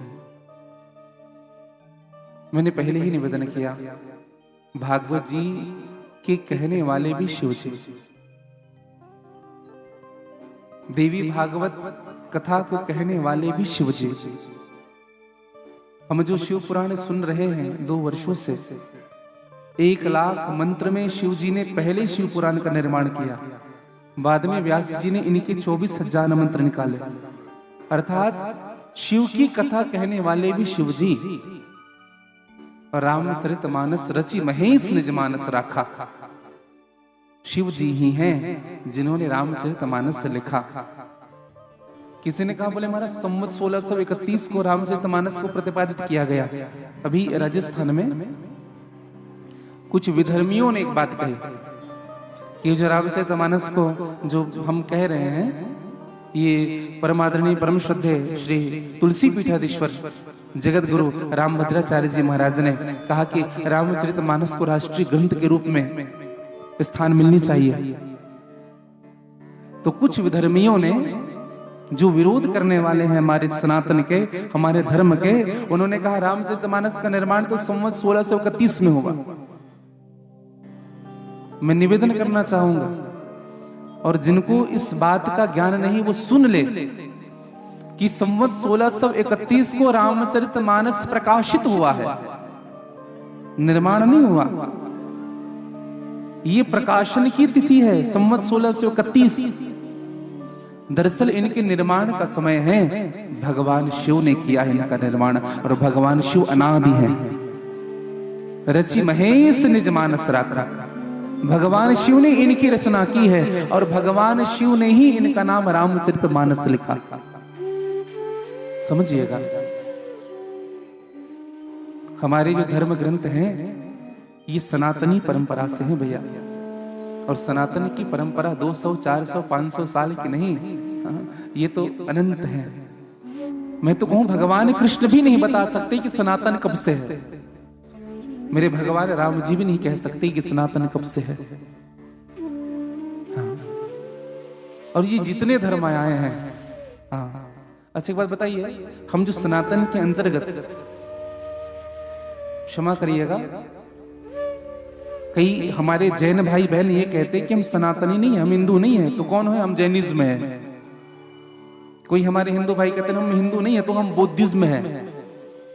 अच्छा एक बात बताइए, कितने साल हुआ जैन धर्म को प्रारंभ हुए? सबसे अधिक चर्चाओं में 50 साल ही हुए हैं। अच्छा मैं एक निवेदन करूं, जैन धर्म के संस्थापक कौन थे? कौन थे जैन धर्म के संस्थापक? श्री ऋषभ देव जी महाराज। भागवत जी के अनुसार, भागवत जी के 5वें स्कंद में श्री ऋषभ देव जी की चर्चा है। श्री ऋषभ देव जी ने जैन धर्म की स्थापना की थी। अब विचार करिए, जैन धर्म सनातनी है, हिंदू धर्म है कि नहीं?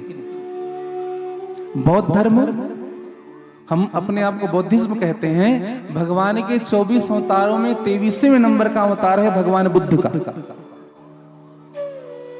जो इस कलिकाल में जन्म लिए भगवान बुद्ध। अब बताइए, गौतम बुद्ध भी सनातनी थे, भगवान के अवतार है। क्यों बट गए हम इतने? क्यों अपने आप को अलग कर लिया? क्यों अपने आप को अलग पहचान बनाने में लगे हुए? एक तो ऐसे कम है, एक तो इससे घटते जा रहे हैं। मैं तो प्रणाम करूं हमारे उन धर्म गुरुओं का।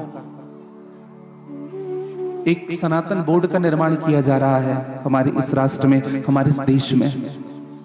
आप सब सनातनियों से, सभी मेरे भाइयों से, मेरी माताओं से, मेरी बहनों से, सभी युवा साथियों से मेरी प्रार्थना है, जो यहाँ बैठे हुए हैं, जो लाउड स्पीकर के माध्यम से सुन पा रहे हैं और जो लाइव कथा देख पा रहे हैं, आप सबसे मेरी प्रार्थना है कि सनातन बोर्ड का समर्थन जरूर करिए। अपने इष्ट मित्रों को भेजिए, अपने परिवार को भेजिए। हाँ, क्योंकि सनातन बोर्ड का भी निर्माण हो सके, हमारे सनातन को एक नई चेतना मिल सके, एक नई दिशा मिल सके। बोले सनातन धर्म की, बोले हिंदू राष्ट्र की निवेदन करो। तो ये 6 प्रश्न किए गए और इन 6 प्रश्नों के उत्तर दिए। सूत जी महाराज ने कहा, मैं श्री राधा जी के चरणों में बैठे हुए श्री सुखदेव जी के चरणों पर वंदन करता हूं, जो स्वयं शिव स्वरूप है। और भगवान सुखदेव जी की वंदना की। सुखदेव जी से मेरी राधा रानी ने कहा कि सुखदेव, तुम्हें भागवत धर्म का प्रचार करना है और तुम्हें इस धर्म के प्रचार के लिए इस पृथ्वी पर जाना पड़ेगा। सुखदेव ने कहा कि मैया क्षमा करना, 2-4 माला आपके गोद में बैठ करके हो रहे हैं मैया, ये सब छूट जाएगा मां, क्योंकि जैसे मैं पृथ्वी पर जाऊंगा ये संसार मुझको घेर लेगी। भूमि पर तभा डाबर पानी, जिम जीव ही माया लपटाने। राधा रानी ने कहा, तुझे माया का असर नहीं होगा सुखदेव, क्योंकि तू माधव का भजने वाला है। समझिएगा, जो माधव का भजता है ना, उनको माया का असर नहीं होता। माया उसी को सताती है जो भगवान को नहीं भजता है। हाँ, मैं तो कहूं, अगर भगवान से मन हटके संसार में लग रहा है, अगर संसार आपको ठुकरा रही है, संसार आपसे दूर जा रही है, तो भगवान को धन्यवाद दीजिए कि प्रभु आपने इनसे मुझे दूर कर दिया, आपने इनसे मुझे दूर कर दिया, आपने इनसे मुझे दूर कर दिया। अच्छा किया ना, क्या पता मैं इसी में खोया रहता, क्या पता अगर वो अच्छा होता तो मैं उसी में खोया रहता, उन्हीं का चिंतन करते रहता। एक संत की बात कहूं आपको, एक संत हुए हमारे भारत में, स्वामी तुकाराम जी महाराज, आपने नाम सुना होगा। महाराष्ट्र के विशेष संत थे तुकाराम जी, बड़े सीधे सरल संत थे। एक बार गन्ना लेकर के अपनी गाड़ी में गन्ना भर करके बेचने गए, और संत थे भैया, धन की इच्छा नहीं रहती थी, लोग खुश हो जाते थे तो गन्ना बांट देते थे, लेकिन उनकी पत्नी बड़ी कर्कशता है। संत तुकाराम ने गन्ना बेचा, एक लड़के ने गन्ना खाया, बोले अच्छा लग रहा है महाराज, बढ़िया है आपका गन्ना। तुकाराम जी ने कहा अच्छा लग रहा है, ले और ले। अब तो भीड़ लग गई बच्चों की, तुकाराम जी ने सबको बांट दिया। अब उनकी बैलगाड़ी खाली हो गई। संत तुकाराम जी घर आए, उनकी पत्नी बड़ी गदगद हो गई, कहा आज तो पूरा गन्ना बिक गया, आज तो बड़ा खूब धंधा हुआ। संत तुकाराम जी आए अपनी पत्नी के सामने, उनकी पत्नी ने कहा ला दे पैसा, खूब पैसा कमाए हो आज। संत तुकाराम जी ने कहा काई का पैसा, काई का पैसा, अच्छा लगा गन्ना, हमने बांट दिया सबको। माथा पकड़ लिया उनकी पत्नी ने, कहा कि तुम्हारे जैसे अगर कोई व्यापारी हो जाए, लग गया ठिकाना घर परिवार का, शर्म नहीं आती, फ्री में पूरी गन्ना बांट दी, अब क्या खाएंगे? हा? तो तुकाराम जी पीछे एक छोटा सा गन्ना रखे थे, ऐसे निकाल करके दिए, कहा ये बच गया है। ये पत्नी बिगड़ी, ऐसी बिगड़ी कि उठा करके अपने पति को ही मारा, और ऐसा मारा कि गन्ना 2 भाग में विभाजित हुआ। और जब मारे ना भैया, तुकाराम जी को बुरा नहीं लगा। तुकाराम जी ने कहा अच्छा किया तुमने मुझे मार के, अच्छा किया। उनकी पत्नी ने कहा कि अच्छा किया कहते हैं, शर्म भी नहीं आती? तुकाराम जी ने कहा मैं यही सोचते हुए आ रहा था, गन्ना एक है और हम 2, कैसे खाएंगे? तो आपने बड़ी सहायता कर दी, आपने तोड़ने की भी मुझे जरूरत नहीं पड़ी, मेहनत भी नहीं करना पड़ा, तुमने मुझे मारा, गन्ना टूट गया, आधा तू खा ले आधा मैं खा लेता हूं। संत तुकाराम जी ने भगवान के सामने जाकर के हाथ जोड़ा, बोले प्रभु बड़ी कृपा की आपने, पत्नी भी तो ऐसी कर्कशा दी, ऐसी कर्कशा दी, अच्छा किया प्रभु आपने मुझे बहुत मीठा मीठा बोलने वाली पत्नी नहीं दी, नहीं तो मैं क्या पता आपसे ध्यान हट करके उन्हीं में लगा रहता। आपने बड़ी कृपा की मुझ पर। कहने का मतलब क्या है भैया, अगर संसार में ऐसे लोग आपके आसपास हैं, ऐसे लोग, ऐसे परिवार में ऐसे सदस्य हैं आपके जीवन में, तो भगवान को धन्यवाद देना कि प्रभु आपने अच्छा किया। हाँ, और एक बात कहूं आपको, भगवान के चरणों में हम जाते कब हैं? जीवन कब बदलता है बताओ? जब कोई अपना जब ठेस देता है तब जीवन बदलता है। हाँ, कई बार ठोकरें लगने के बाद भी जीवन बदलता नहीं है, लेकिन जिन पर अधिक भरोसा है वही जब आपको ठेस देता है तब व्यक्ति अपने पथ से भटक करके तब वो व्यक्ति अपने पथ को छोड़ करके, उस पथ को छोड़ करके फिर वो अपने पथ पर चलना प्रारंभ करता है। एक संत कहते हैं कि मुश्किलें दिल के इरादे को आजमाती है, स्वप्न के पर्दे निगाहों से हट जाती है। हारना कभी न जीवन में, क्योंकि कभी कभी ठोकरें इंसान को चलना सिखाती है। ठोकर भी जरूरी है लगना। हाँ, और मैं तो कहूँ बीच बीच में लगते रहना चाहिए। हाँ, थोड़ी थोड़ी झटके बीच बीच में होते रहना चाहिए। अगर कहीं आप ऊपर जा रहे हो ना तो भगवान भी थपेड़े लगाते हैं। कभी कभी ऐसा होता भी है। हाँ, तो निवेदन करूं, आज सुखदेव जी का जन्म होना और भगवान शिव जी का उस कैलाश पर्वत में स्थापित होना, विद्यमान होना, जिस समय सुखदेव जी का जन्म हुआ, निवेदन करूं अंडे के रूप में जिस समय आए, उस समय नारद जी को पता चला कि भगवान का जन्म अंडे के रूप में हो चुका है, सुखदेव जी का जन्म। तो नारद जी सीधे आए मां पार्वती के पास। नारायण नारायण नारायण। मैया पार्वती के पास नारद जी क्यों आए थे बताएं आपको? विष्णु और लक्ष्मी झगड़ा करा चुके थे। विष्णु जी और लक्ष्मी जी में झगड़ा हो चुका था। अच्छा, ब्रह्मा और ब्रह्माणी में भी झगड़ा करा चुके थे। बच गए थे यही दो, भगवान शिव और मेरी मैया पार्वती। हाँ, तो नारद जी ने कहा, बोले मैया हाँ आपके दर्शन हो गए, अच्छा है। बोले प्रभु कहाँ है? वो तप कर रहे हैं। अच्छा अच्छा अच्छा मैया। मैया पार्वती ने कहा कि आजकल आते जाते नहीं नारद, क्या बात है? आना जाना बंद हो गया तुम्हारा? क्यों आजकल आते जाते नहीं? नारद जी ने कहा कि मैया क्या बताएं, जाने आने का मन ही नहीं करता। बोले क्यों?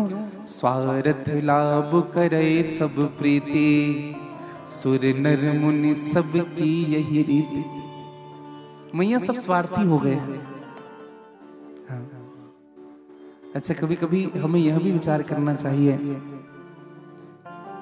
कि कोई अतिथि या कोई संत या कोई साधु क्यों आते नहीं है?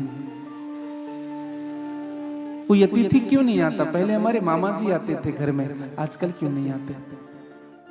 पहले हमारे चाचा जी घर में आते थे, पहले हमारी मौसी जी आती थी, आजकल क्यों नहीं आते? क्यों बताएं आपको? क्योंकि केवल स्वार्थ बच गया है।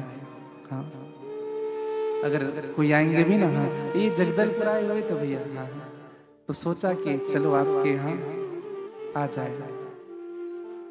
फिर अब देखना उस व्यक्ति को थोड़ी देर के बाद काम की बात शुरू कर देगा। हाँ, काम के बाद। दरअसल हम यहाँ ऐसे ये नहीं पूछेगा हाल चाल पूछ, शुरू में कहेगा हाल चाल पूछने आए थे। हाँ हाँ भैया वो थोड़ा काम था, थोड़ा ऐसे को थोड़ा ऐसे करा देते तो बड़ी। स्वार्थ है, व्यक्ति स्वार्थी है। अरे बिना स्वार्थ के कोई किसी को फोन नहीं करता तो काम तो बहुत दूर की बात है, प्रेम तो बहुत दूर की बात है। नारद जी ने कहा मैया पूरी दुनिया स्वार्थी है, पूरी दुनिया। पिता पुत्र में स्वार्थ है मैया, पति पत्नी में स्वार्थ है। माँ पार्वती ने कहा क्षमा करना नारद, हमारे भोले बाबा हमसे स्वार्थ से प्रेम नहीं करते। हाँ कभी नहीं। नारद जी ने कहा मैया जिनसे प्रेम करो उनसे स्वार्थ नहीं रखना चाहिए। फिर तो मैया आपसे जब प्रभु का प्रेम निस्वार्थ होगा तो मेरे प्रभु ने आपको यह भी बताया होगा क्या, उनके गले में जो नारी मुंडी की माला है वो किसकी है, ये बताया होगा आपको। मैया ने कहा वो तो नहीं बताया। नारद जी ने तो क्या खाक प्रेम करते हैं आपसे। जिस मुंडी की माला को अपने गले पे लटका करके रखे हैं, कौन सी स्त्री की है ये आपको पता नहीं? बोले हमको नहीं बताया। कहा हमने पूछा ही नहीं। नारद का पूछने की जरूरत थी क्या? प्रेम करते तो बता देना था उनको, इतना ही काफी था। हाँ। नारद ने कहा अब ज्यादा बोलना ठीक नहीं है। हाथ जोड़ा, बोले मैया अच्छा हम चलते हैं, थोड़ा लेट हो रहा है, एक जगह और जाना है। अब नारद जी चले गए। अब तो मैया का दिमाग खराब। हाँ। मैया को नींद ही नहीं आ रही दोपहर में। रास्ते में शिव जी मिले नारद जी को। शिव जी ने कहा नारद कहां से आ रहे हो? बोले प्रभु आपके घर से आ रहे हैं। नारद से पूछा सब ठीक है ना? नारद जी ने कहा सब ठीक है प्रभु, आपको जल्दी बुलाया है, जल्दी पहुंच जाते। भगवान शिव जी समझ गए नारद कुछ करके आ गया। और जब शिव जी पहुंचे तो मैया उस स्थान पर नहीं है जहां रहना चाहिए। तो मैया कहां है? कोप भवन में। कहां है? कोप भवन। अच्छा कोप भवन को मतलब समझते हैं? पहले ना घर बनता था तो घर में बेडरूम बनाए जाते थे, कमरे बनाए जाते थे, ड्राइंग रूम बनाए जाते थे, किचन बनाए जाते थे, एक और कमरा बनाया जाता जिनका नाम था कोप भवन। स्त्रियां थोड़ी सी नाराज हो जाए ना तो वहां जाकर के बैठ जाती थी, पति महोदय समझ जाते थे। पहले लड़ाई नहीं होती थी। हाँ, कुछ मांगना होता था ना तो कोप भवन में। हमसे एक व्यक्ति पूछा था गुरुजी अगर आजकल बनना प्रारंभ हो जाए तो? आजकल क्यों नहीं बनता? हमने कहा आजकल अगर बन जाए हाँ तो वही विश्राम होगा।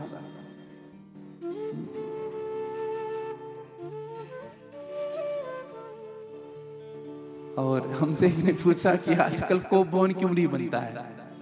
हमने कहा घर का ऐसा कौन सा कमरा है जो कोप भवन नहीं है? ये विनोद से कह रहा हूं मैं, हमारी माताएं ऐसी नहीं है।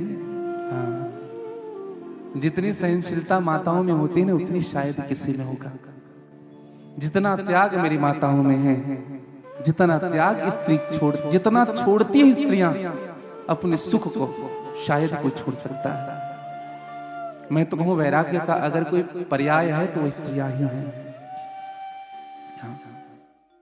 आज भगवान शिव ने आकर के पार्वती से कहा कि पार्वती तू नाराज मत हो, ये तुम्हारे ही मुंड के माले हैं। पार्वती जी ने कहा बोले प्रभु फिर आप जीवित रहते हैं, हम मर जाते हैं। भगवान शिव ने पूरी बात बता दी। पहले जन्म में तुम सती थी, तुम्हारे पिता ने मुझे आमंत्रण नहीं किया था। भागवत शिव पुराण में आपने कथा सुनी होगी इनकी। भगवान शिव का निरादर कर दिया दक्ष ने और आमंत्रण नहीं किया, और मां सती ने जाकर के अपने देह को छोड़ दिया। और उसी देह को भगवान शिव जी अपने कंधे पर ले जाने लगे। भगवान विष्णु ने अपने चक्र सुदर्शन से उस शरीर के 52 टुकड़े किए, जिनको 52 शक्ति पीठ के नाम से हम जानते हैं। बोले आदि शक्ति जगदम्बा मैया के जय, बोले दंतेश्वरी मैया के जय। एक बज गया केवल सिर, उनको अपने कंठ में धारण कर लिया। तो ऐसे शिव जी ने सती के मस्तक को पहना। भगवान शिव जी नरमुंड की माला नहीं नारी मुंड की पहनते हैं। तो भगवान शिव ने पार्वती से कहा कि पार्वती मैं अमर हूं। क्यों? क्योंकि मैं भगवान की कथा को स्वीकार करता हूं। और मां पार्वती ने भगवान से कहा कि प्रभु मुझे कथा सुनाइए। भगवान शिव ने उनको सन्मुख बिठाया, कथा कहना प्रारंभ किया। देखो कथा में 3 बातों का ध्यान रखना जरूरी है। जो श्रोता होते हैं कथा के, उनको 3 बातों का ध्यान रखना। सबसे पहली बात, व्यर्थ की बातें नहीं करनी चाहिए। दूसरी बात, कथा सन्मुख बैठ करके सुनना चाहिए। तीसरी बात, कथा में सोना नहीं चाहिए। हाँ। और एक विशेष निवेदन करूं मैं आप सबसे, कल की कथा 2 बजे से प्रारंभ होगी। हाँ, क्योंकि ठंडी भी बढ़ रही है, समय भी बढ़ता है, तो ऐसा निर्णय हुआ।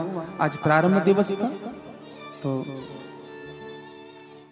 तो 2 बजे से समय रहेगा और आप लोग 1:30 बजे आ जाएंगे, ठीक है? 1:30 बजे अपनी उपस्थिति दे देंगे। नहीं तो क्या होता है, जैसे पंडित जी बैठते हैं, हाँ तो आज अच्छा यहाँ कथाएं 12 हो गए तो सब चतुर हो गए। हाँ, गुरु जी नहीं बैठे। हाँ, एक बार क्या हुआ, एक बार प्रवचन लगा दिया था, हमारे साउंड इंजीनियर एक बार प्रवचन लगा दिए थे ऐसा, तो कुछ लोग ऐसे, नहीं गुरु जी बैठे, अरे नहीं भजन चल रहा है, हाँ, नहीं बैठे अभी, हमें पता चल जाएगा बैठेंगे। तो समय का जरूर ध्यान रखेंगे। कल जल्दी आएंगे, हमारे संगीत के साधक गण यहाँ 1 बजे आ जाएंगे, ठीक 1:30 बजे से 2 बजे से कथा प्रारंभ होगी। दिन भी छोटा है और आगे आगे उत्सव भी बढ़ेगा तो थोड़ा समय होगा। तो कथा में सोना नहीं चाहिए भैया। और माँ पार्वती को नींद आ गई और कथा माँ पार्वती ने पूरी नहीं सुनी, तो उस तोते के अंडे ने कथा सुनी। और जब अंडा फूटा उसमें से तोता बाहर आया, तोते के बच्चे ने भगवान की भागवत की कथा सुनी। भगवान शिव ने देखा ये छुप करके सुन लिया है, भगवान शिव पीछे त्रिशूल छोड़ दिए उनके। वो अपने प्राण बचाने के लिए कैलाश पर्वत से नीचे बद्रीनाथ आए, बद्रीनाथ धाम से नीचे आए साम्यप्रास, जहां व्यास जी की कुटिया थी, सरस्वती नदी के तट पर। मां विकटा देवी जल तर्पण कर रही थी, तो भगवान सुखदेव जी उड़ते हुए आए और उनका प्राण मुख के अंदर प्रवेश किया।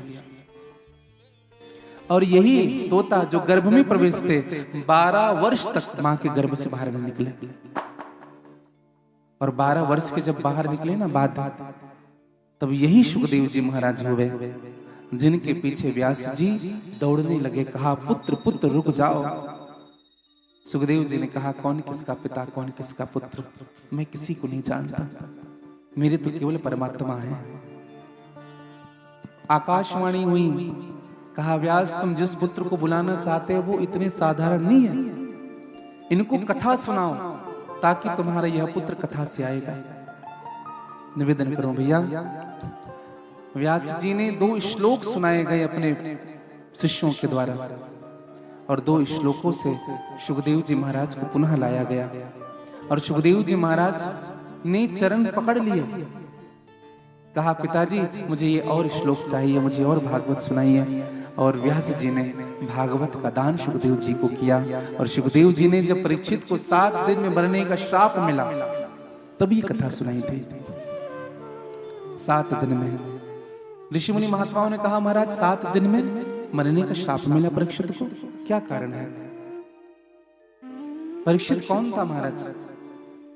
तब बड़ी सुंदर कथा बताई कि कौरव और पांडवों का जब युद्ध हुआ, पांडव बच गए, पांडवों का समाप्त होना, कौरवों का बचना। कौरवों में केवल एक बचा हुआ था जिनका नाम था दुर्योधन। दुर्योधन बचा। दुर्योधन ने अश्वत्थामा को भेजा। अश्वत्थामा ने पांडव को समाप्त करना चाहा, लेकिन द्रौपदी के 5 पुत्रों को अश्वत्थामा ने समाप्त किया। अर्जुन ने अश्वत्थामा को दंड देना चाहा।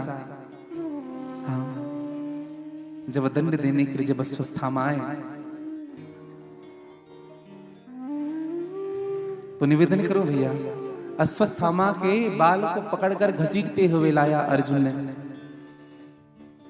और कहा इनको समाप्त किया जाए। कैसे मारे? निर्णय होने लगी कैसे मारे। सबने अपनी अपनी बात कही, लेकिन भगवान ने कहा कि एक काम करो, इनको मार भी दो और छोड़ भी दो। ये ब्राह्मण है, इनका वध उचित नहीं है, लेकिन ये बालक का हत्यारा है, इनको छोड़ना उचित नहीं है। तो करे क्या? एक काम करो, इनकी आधी दाढ़ी, आधी मूछ, आधी सर के बाल मुंडा करके मस्तक का ब्रह्मत्व की मणि निकाल करके धक्के मार करके निकाल दो। इज्जतदार जो व्यक्ति होता है ना, उनका अपमान ही सबसे बड़ा मृत्यु तुल्य होता है। हाँ, लेकिन अश्वत्थामा चुप बैठने वाला नहीं था। अश्वत्थामा ने विचार किया, मैंने पांडवों के पुत्रों को समाप्त कर दिया, अब कौन बचा हुआ है? तो उत्तरा के गर्भ में, उत्तरा कौन? अर्जुन का पुत्र था अभिमन्यु, और अभिमन्यु की पत्नी थी जिनका नाम था उत्तरा। उत्तरा के गर्भ में एक बालक पल रहा है जिनको अश्वत्थामा समाप्त करना चाहता है। एक बात कहें आपको, ये मत्सर है। क्या जगह? अश्वत्थामा के जीवन में मत्सर शब्द है, मत्सर। और मैं एक निवेदन करूं, मत्सर और मच्छर में ज्यादा अंतर नहीं है। मच्छर हमको बाहर से काटता है, मत्सर हमको अंदर से काटता है। मत्सर का आशय क्या होता है? मतः अग्रे सरति येभ्यः मत्सरः। हाँ, अंदर में द्वेष का उत्पन्न होना ही मत्सर है। बाहर के मच्छर से तो मच्छरदानी से बच सकते हो, अंदर के मच्छर से कैसे बचेंगे? केवल एक भगवान का नाम, भगवान की कथा, भगवान का गुण, भगवान का धाम, भगवान की लीला, यही बचा सकती है हमको अंदर के मच्छर से। निवेदन करो, अश्वत्थामा ने बाण छोड़ा और भगवान ने उस उत्तरा के गर्भ में प्रवेश करके उस बालक की रक्षा की। परमात्मा के द्वारा उस बालक की रक्षा हुई, इसलिए उस बालक का नाम परीक्षित हुआ। बोले परीक्षित महाराज की जय। और जब बालक की रक्षा हुई तो मां कुंती ने भगवान के चरण पकड़ लिए। प्रभु, आपने मेरे पुत्र वधू अर्थात मेरे नाती को बचा लिया। आपका यह एहसान मैं कभी नहीं भूलूंगी। प्रभु, आप तो जगत के ईश्वर हैं, एकमात्र स्वामी हैं। भगवान ने कहा, मैं जगत का स्वामी नहीं हूं, मैं तो तुम्हारा भतीजा हूं बुआ, आप मेरी बुआ हैं। मां कुंती ने कहा कि नाथ, जिनसे जैसा संबंध आप बनाना चाहो बना सकते हो, लेकिन हम ये जानते हैं कि आप जगत के ईश्वर हैं। भगवान ने कहा, अगर मुझे जगत के ईश्वर समझते हो तो मांग लो कुछ न कुछ जो मांगना है। अब एक बात मैं आप सबसे निवेदन करना चाहूंगा, भागवत जी का सबसे महत्वपूर्ण विषय है कि हमको भगवान से क्या मांगना चाहिए। अर्जुन से कहा तुम मांगो। अब अर्जुन ने क्या मांगा? प्रभु, आप की ओर मेरी दृष्टि गुरु का भाव ही बना रहे, आप मेरे गुरु हो जाए बस। युधिष्ठिर ने कहा, प्रभु मैं कभी सत्य से ना हटूं किसी भी परिस्थिति में। भीमसेन से कहा तुम कुछ मांग लो। भीमसेन ने कहा, हम क्या मांगे? बस एक ही वरदान दो प्रभु, खाने में बड़ी बदनामी है, हमारे घर में भोजन बनता है, आधा परिवार का होता है तो आधा मैं अकेला खा जाता हूं। बस एक ही वरदान दो, सोते जागते उठते बैठते बस आपकी याद बनी रहे। द्रौपदी से कहा तुम कुछ मांगो। कहा, हमने आपको सखा माना है, आप हमारे सखा बन करके रहे। भगवान ने अपनी बहन से कहा, सुभद्रा से, बहन कुछ मांगो। दरअसल मैया कुंती की पुत्र वधू है सुभद्रा, अर्जुन की पत्नी है। मैया कुंती डर रही थी कहीं मेरी बहू संसार की वस्तु न मांग ले भगवान से। तो सुभद्रा ने हाथ जोड़ करके कहा कि प्रभु, कृष्ण स्वदीयं पद पंकज पंचरान्ते अद्वैगमय वसतु मानस राजहंस प्राणः प्रयाण समये कफ बात पित्त कंठा विरोधन विधो स्मरणम कुतस्ते। क्या वरदान मांगा? कृष्ण स्वदीयम, हे प्रभु आपके चरणों में मेरा प्रेम, मेरा मन रूपी तोता आपके चरण रूपी पिंजड़ा के अंदर प्रवेश कर जाए, आपका चरण पिंजड़ा बन जाए, मेरा मन तोता बन जाए और मेरा मन रूपी तोता आपके चरण रूपी पिंजड़े में प्रवेश कर जाए। कोई बाहर से ताला लगा दे, ये तोता कभी बाहर आए ही नहीं। अर्थात आपकी चरणों की भक्ति। भगवान श्री कृष्ण ने कहा, सुभद्रा बुद्धि तो ठीक है तुम्हारी, जब व्यक्ति की आंखें कमजोर हो जाती है, बाल पक जाता है, पैर लड़खड़ाने लगता है, हाथ से माला छूटने लगती है, इंद्रियां शिथिल पड़ जाती है, तब वो लोग मेरी शरण में आते हैं और तुम अभी से मेरी भक्ति। सुभद्रा ने कहा, प्रभु प्राणः प्रयाण समय कफ बात पित्त, जिस समय प्राण निकलता है उस समय कफ पित्त और बात घेर लेती है जीव को। उस समय आपकी नाम नहीं आती मन में। हाँ? गीता हम कब सुनाते हैं बताएं आपको? जब कान सुनना बंद हो जाता है तब। तीर्थ कब करते हैं बताएं हम और आप? जब पैर चलना बंद हो जाता है तब। दान दक्षिणा कब करना प्रारंभ करते हैं?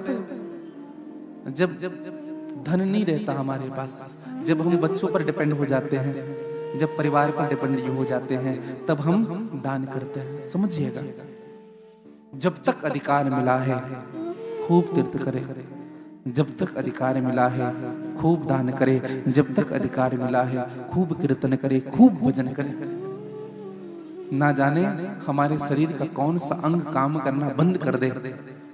इच्छा तो बहुत होगी जीवन में, लेकिन हम कर नहीं पाएंगे। हाँ। इसलिए प्रभु आज ही आपके चरणों में मेरा मन लग जाए। जन्म जन्म मुनि जतन कराही, अंतराम मुख आवत ना। जन्म जन्मांतर तक यत्न करने के बाद भी मरने के समय मुख में भगवान का नाम नहीं आता है। समझिएगा, आप और हम सब यहाँ बैठे हुए हैं, क्यों बैठे हैं? ये हमारा अभ्यास है। हाँ, अभ्यास है। हम जीवन भर जो व्यक्ति जो करता है ना, मरने के समय वो वही याद आता है। जीवन भर हमने भजन किया है, मरने के समय भगवान ही याद आएंगे। एक सेठ जी मरने वाले थे, उनके बच्चे थे 4। गंगा जल पिलाया जा रहा है, दही चटाई जा रही है उसको। सेठ जी ने कहा, बड़ा वाला बेटा कहाँ है? दौड़ करके आए, पिताजी हम। अच्छा, छोटा वाला रामू?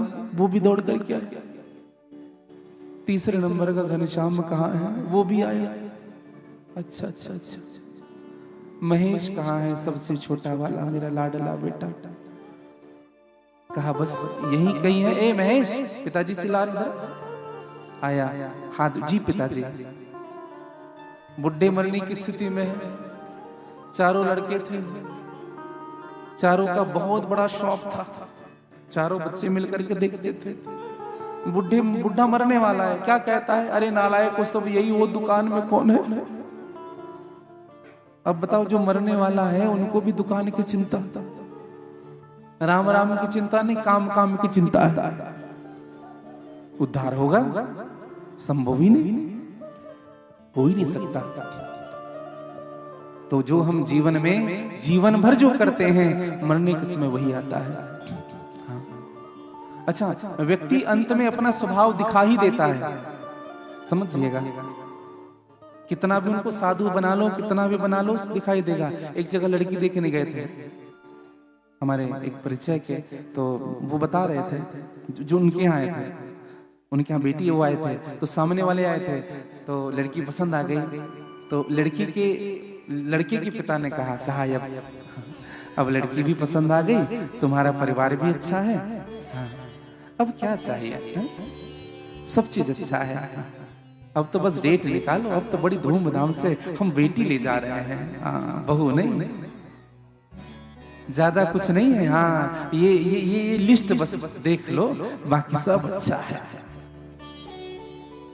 ये देने वाला लिस्ट देख लो। अब बताओ, जब सब चीज अच्छा है तो देने वाला लिस्ट देने की जरूरत क्यों पड़ गई? इसका मतलब अंदर है वो कभी बाहर। जो खाओगे वही तो डकार आता है, जो अंदर रहता है वो बाहर आएगा ही आएगा। निवेदन करो। तो आज मां सुभद्रा ने भगवान से कहा कि प्रभु आपके चरणों की प्रीति बन जाए जीवन में। भगवान ने दौड़ करके सुभद्रा को हृदय से लगा लिया और पांडवों की ओर देख करके सीने तान लिए मेरे प्रभु ने।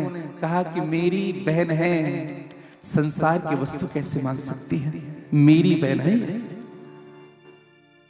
सबने कुछ ना कुछ मांगा, लेकिन मां कुंती से कहा गया तुम भी कुछ मांगो।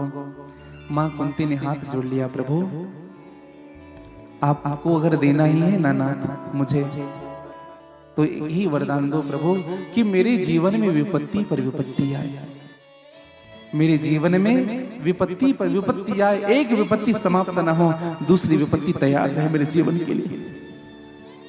कौन मांगेगा हो ऐसा? कौन मांगेगा? कोई कहेगा ऐसा? कोई मांगता है भगवान से? शिव जी के मंदिर जाते हैं, भगवान शिव जी मुझे दुख देना, कोई कहेगा? लेकिन मेरी मां कहती है, भगवान ने कहा तुम्हारी बुद्धि तो ठीक है मैया, तुमने जीवन में दुख के अलावा देखा ही क्या है? आप सब कुंती के जीवन का दर्शन करेंगे। कुंती का जन्म हुआ मथुरा में। इनके पिता का नाम था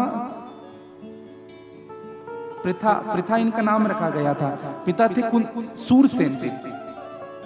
कुंती भोज राजा इनको अपने साथ ले गए, नाम रख दिया कुंती। इनका विवाह ऐसे पुरुष से कर दिया गया जो पांडु रोग से ग्रसित था। कुंती को पुत्र का भी सुख नहीं था।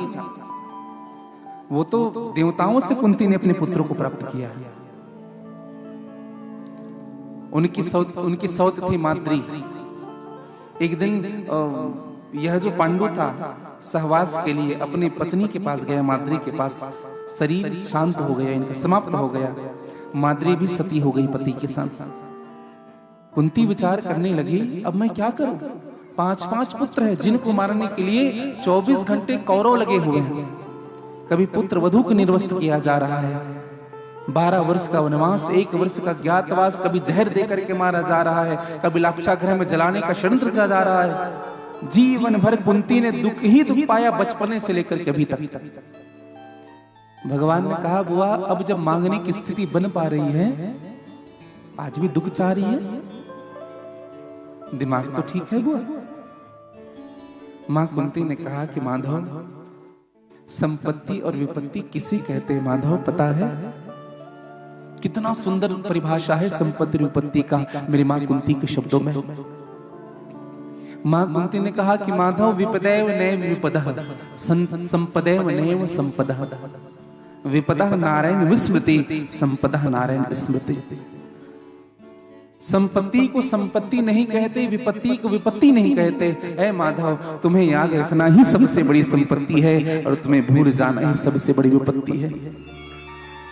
और आप याद विपत्ति में ही आते हो।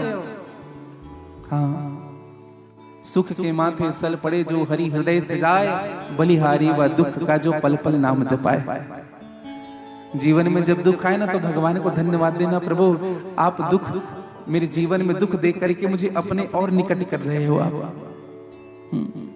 इसलिए आपका फूल भी मुझे प्यारा है, आपके कांटे भी मुझे प्यारे हैं प्रभु। अच्छा, फूलों से प्यार करने वाले बहुत मिलेंगे, कांटों से प्रेम करने वाले कुछ लोग ही मिल पाते हैं। हाँ, इसलिए आज आप और हम भी इसी भाव को कहे कि नाथ, तेरे फूलों से भी प्यार,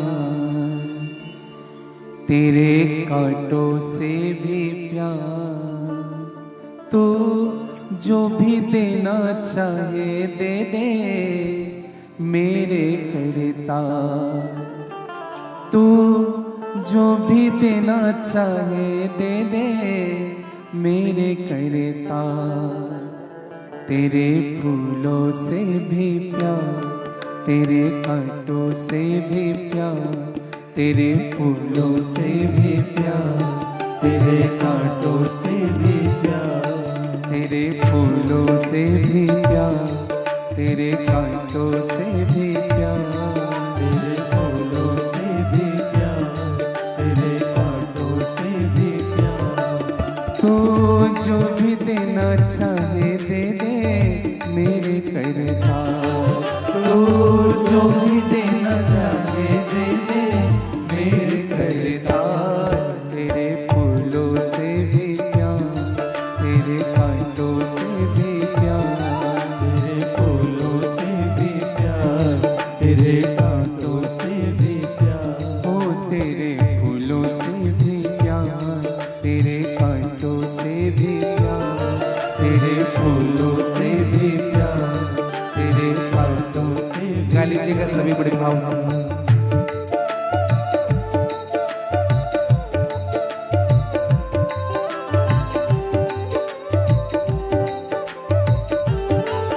जय हो।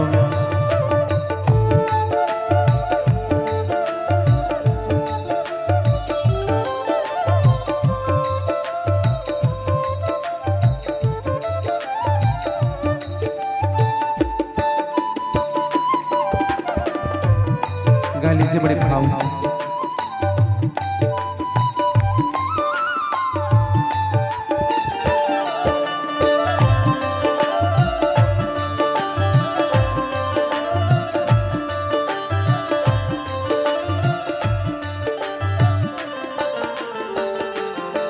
तेरी मर्जी में विधाता कोई छुपा बड़ा राज, तेरी मर्जी में विधाता कोई छुपा बड़ा राज। जीवन में जब दुख आए ना तो भगवान को धन्यवाद देना, प्रभु कुछ तो बात है, कुछ तो मेरे जीवन में अच्छा होने वाला है। ये तुम ही जानते हो कि क्या अच्छा करोगे और क्या बुरा करोगे। और विश्वास यह रखिएगा कि प्रभु अगर आप कुछ गलत भी करोगे ना मेरे जीवन के लिए, तो आप मुझे बिगड़ने के लिए नहीं, मुझे बनाने के लिए करोगे। तेरी मर्जी में विधाता कोई छुपा बड़ा राज, तेरी मर्जी में विधाता कोई छुपा बड़ा राज। दुनिया चाहे हमसे रूठे तू ना होना नाराज, दुनिया चाहे हमसे रूठे तो ना होना नाराज।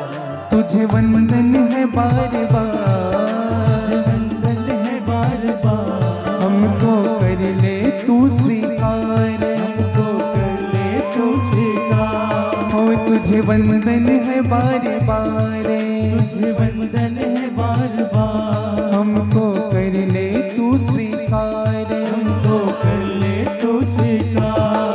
ओ जो भी देना चाहे दे दे मेरे करतार, तू जो भी देना चाहे दे दे मेरे करतार। तेरे फूलों से भी प्यार, तेरे कांटों से भी प्यार, तेरे फूलों से भी प्यार, तेरे कांटों से भी प्यार। ओ तेरे फूलों से भी प्यार, तेरे कांटों से भी प्यार, तेरे फूलों से भी प्यार, तेरे कह लीजिए तो हाथ पसार करके हे हरे।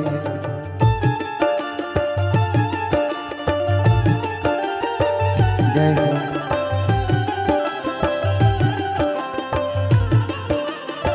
बोले द्वारिकाधीश भगवान की जय हो।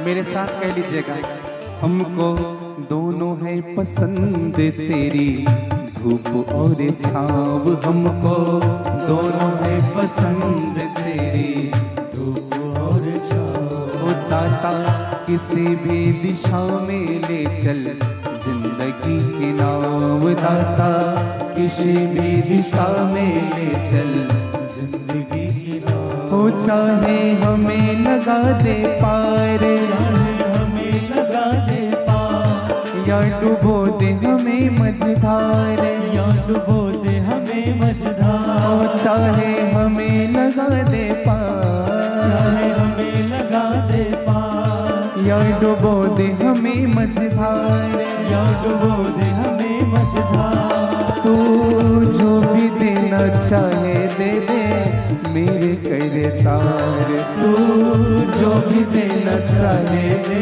दे मेरे करतार। तेरे फूलों से भी प्यार, तेरे कांटों से भी प्यार, तेरे फूलों से भी प्यार, तेरे कांटों से भी प्यार। हो तेरे फूलों से भी प्यार, तेरे कांटों से भी प्यार, तेरे फूलों से भी प्यार, तेरे कांटों गा लीजिएगा मेरे प्रभु से।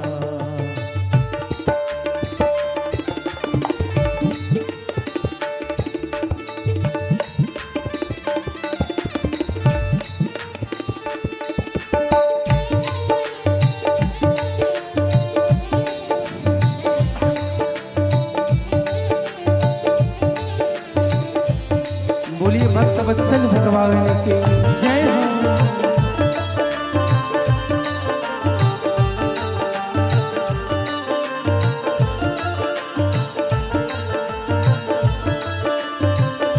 जय हो।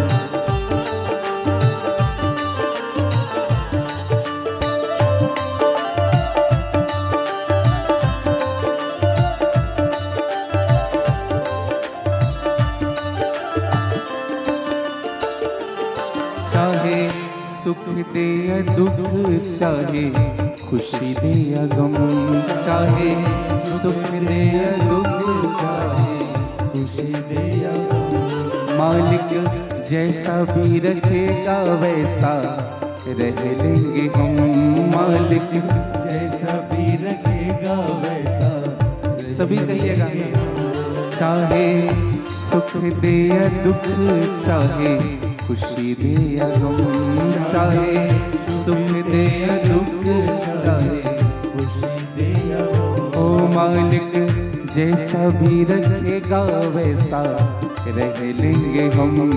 मालिक जैसा भी रखेगा वैसा रह लेंगे हम। हो चाहे हंसी भरा संसार, चाहे हंसी भरा संसार, चाहे आंसुओं की धार, चाहे आंसुओं की धार, हो चाहे हंसी भरा संसार, चाहे हंसी भरा संसार, चाहे आंसुओं की धार, चाहे आंसुओं की धार, ओ तू जो भी देना चाहे दे दे मेरे करतार। तू जो भी देना चाहे दे दे मेरे करतार। तेरे फूलों से भी प्यार, तेरे कांटों से भी प्यार, तेरे फूलों से भी प्यार, तेरे कांटों से भी प्यार, हो तेरे फूलों से भी प्यार, तेरे कांटों से भी प्यार। तेरे फूलों से भी प्यार, तेरे कांटों से भी प्यार, ओ तू जो भी देना चाहे दे दे मेरे करतार। तू जो भी देना चाहे दे दे मेरे करतार। तेरे फूलों से भी प्यार, तेरे कांटों से भी प्यार, तेरे फूलों से भी प्यार, तेरे कांटों से भी प्यार, हो तेरे फूलों से भी प्यार, तेरे कांटों से भी प्यार, तेरे फूलों से भी प्यार, तेरे कांटों से भी प्यार,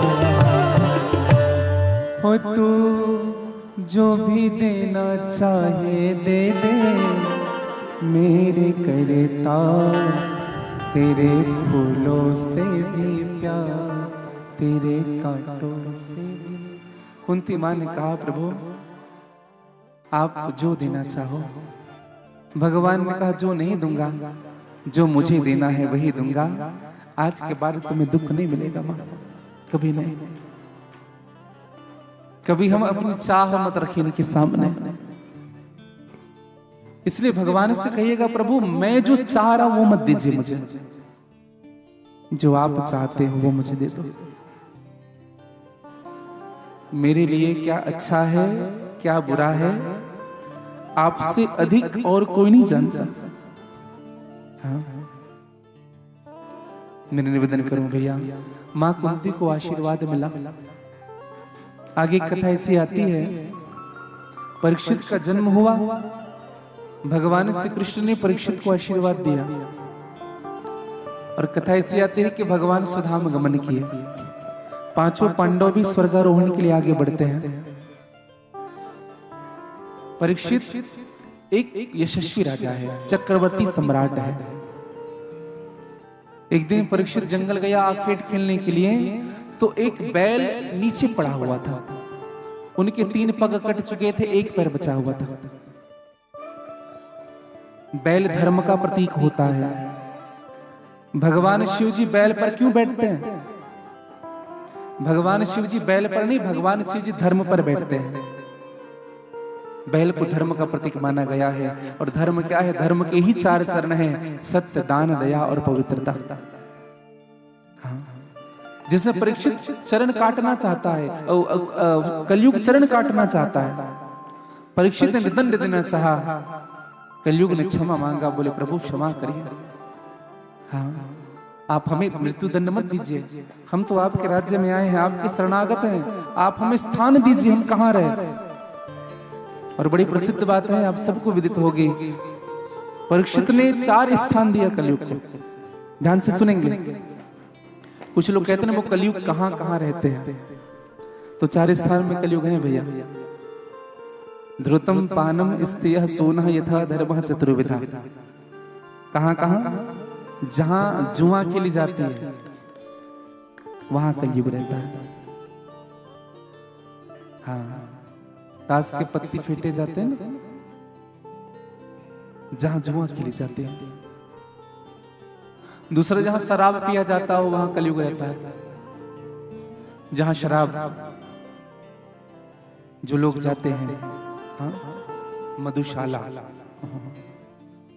मधु करते मीठा होता है, लोग तो आजकल ऐसा ऐसा नाम दिए हैं। हाँ, मधुशाला। अच्छा, एक तो मंदिर कह रहा था। हाँ, एक व्यक्ति को हमने अपने गाड़ी में बिठाया, बोले महाराज जी कल मंदिर जाना है। बोले चलो बैठो। तो बाइक में बिठा करके जब आगे लेकर बस बस बस यही है। हमने कहा यहाँ कहाँ मंदिर है। और जब आदमी उतर के गए, हम देखे, बोले कहीं भगवान के छोटे मोटे मंदिर बने होंगे। और जब गए तो वो भी लाइन में जाकर खड़ा हुआ। समझ गए? लाइन कहाँ अधिक लगी रहती है। कोविड के समय पैसा नहीं था लोगों के पास, लेकिन शराब पीने के लिए खूब पैसे थे। अब भगवान जाने वो कहां से पैसे लाते थे। हमारी कथा हो रही थी थान खमरिया में। 2019 की बात है। कैसे याद है? लगभग 2019। तो हम लोग जब कथा में जब गए, उस समय बहुत कम था, सबको दूर बैठना है, तो अग्रवाल परिवार में था। तो एक ऐसी लाइन लगी हुई थी, हाँ, वहां कुछ सोशल डिस्टेंसिंग नहीं था। क्या बिगाड़ लेगा कोरोना हमारा। हाँ? और हमें लगता है कम से कम 500 मीटर की लाइन रही होगी। और लोग लाइन लगा करके, हाँ, भगवान के मंदिर में उतनी श्रद्धा से नहीं जाते। हाँ, तो जहां शराब होता है ना भैया, वहां कलयुग होता है। शराब पी जाती हो, जुआ खेली जाती हो, पर स्त्री को कुदृष्टि से जहां देखा जाता है वहां कलयुग होता है। और चौथी, जहां हिंसा होती है। हिंसा का अर्थ क्या होता है? जहां हिंसा हो रही, समझ रहे हैं? जहां मछली कट रहे हैं, बकरे कट रहे हैं, मुर्गे कट रहे हैं, वहां भी कलयुग होता है। अच्छा, एक बात बताएं आपको, मछली बेचने वाला, काटने वाला उतना दोषी नहीं। अगर हम खाना ही बंद कर दे तो फिर कहां से बिकेगा? हम अगर शराब पीना ही बंद कर दे तो शराब ऐसी बंद हो जाएगी। हाँ, खाने वाला अधिक दोषी है। जीव की हिंसा भले ही वो करता है, लेकिन उससे कहीं हिंसा वो तो आपके लिए कट रहा है। तो वो तो केवल 1% ही है, आप तो 100% है। हाँ, इसलिए जीव कभी कभी स्वीकार नहीं करना चाहिए।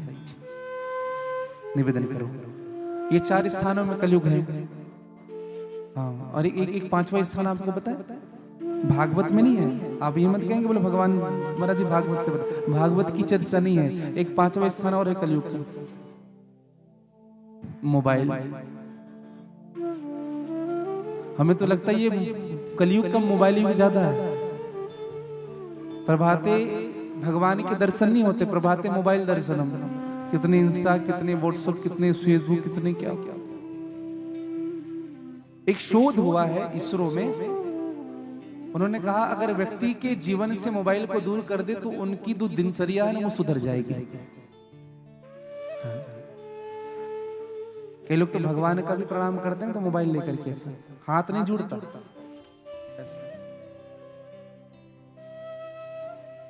निवेदन करो अधिक मोबाइल न उपयोग हो। मोबाइल कभी और चर्चा करूं मैं इस विषय में। तो ये 4 स्थान दिए गए कलयुग को। कलयुग ने कहा महाराज कोई अच्छा सा स्थान तो दीजिए। परीक्षित ने कहा कौन सा स्थान चाहिए तुम्हें, तुझमें कोई गुण है जो अच्छा स्थान मांग रहे हो। कहा महाराज मैं कलयुग हूं, कल का युग कलयुग। मैं जो गुण बताऊंगा ना महाराज आपको वो गुण किसी में नहीं है। क्या गुण है?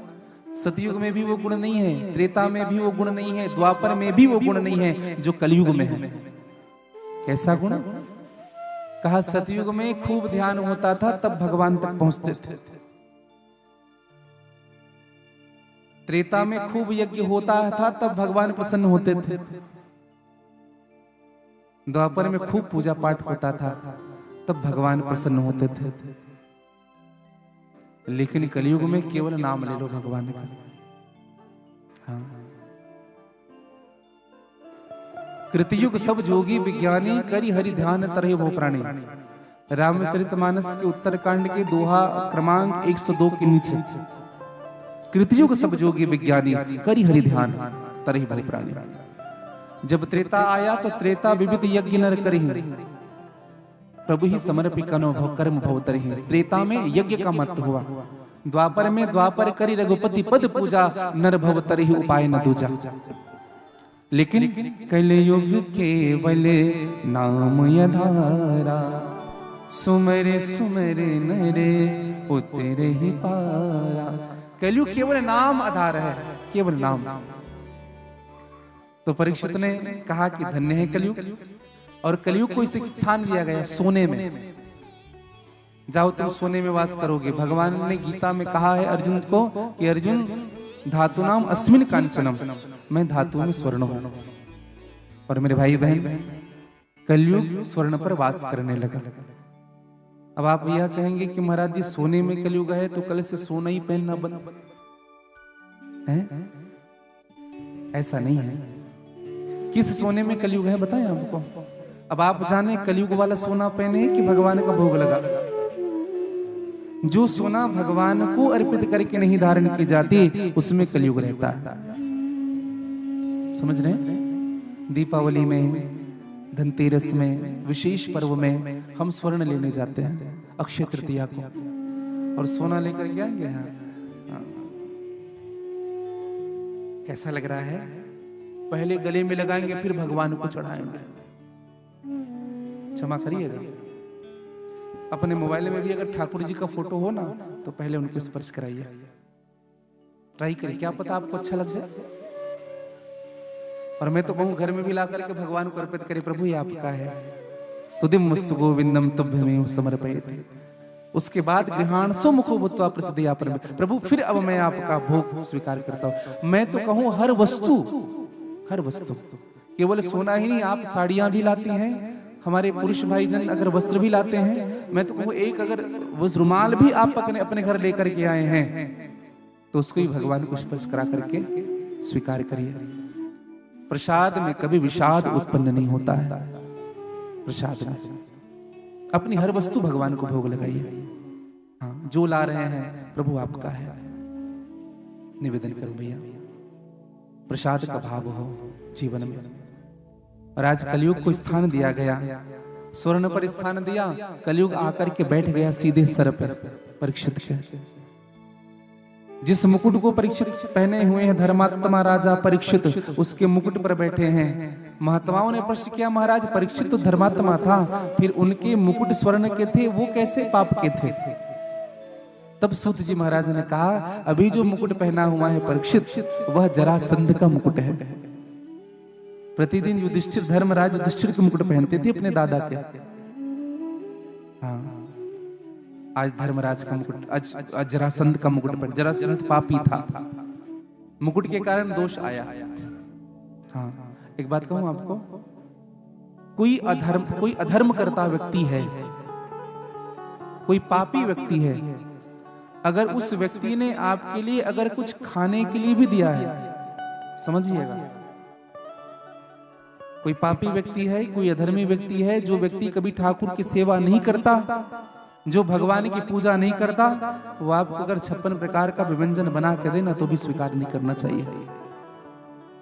सबसे पहले देखिए उनके पाकशाला की पवित्रता है कि नहीं, उस व्यक्ति का कर्म कैसा है, क्या उनका हाथ ठाकुर की सेवा करता है, तभी स्वीकार करना चाहिए। हाँ, सब चीज स्वीकार ना हो, जीवन में याद रखें, किससे स्वीकार करना है यह भी हमको विचार करना चाहिए। हाँ, मैं निवेदन करूं, परीक्षित के मन में कलयुग बैठ गया, सर पे कलयुग बैठ गया, और बड़ी प्रसिद्ध कथा है, परीक्षित आखेट खेलने जंगल गया, भूख और प्यास लगी, और शमीक ऋषि के आश्रम में प्रवेश किया। भूख और प्यास लगी थी, कोई उठा नहीं, परीक्षित ने आवाज भी लगाया, बड़ी प्यास लगी है, कोई पास नहीं आया। मरा हुआ सांप उठा करके शमीक ऋषि के गले में डाल दिया, संत का अपराध कर दिया।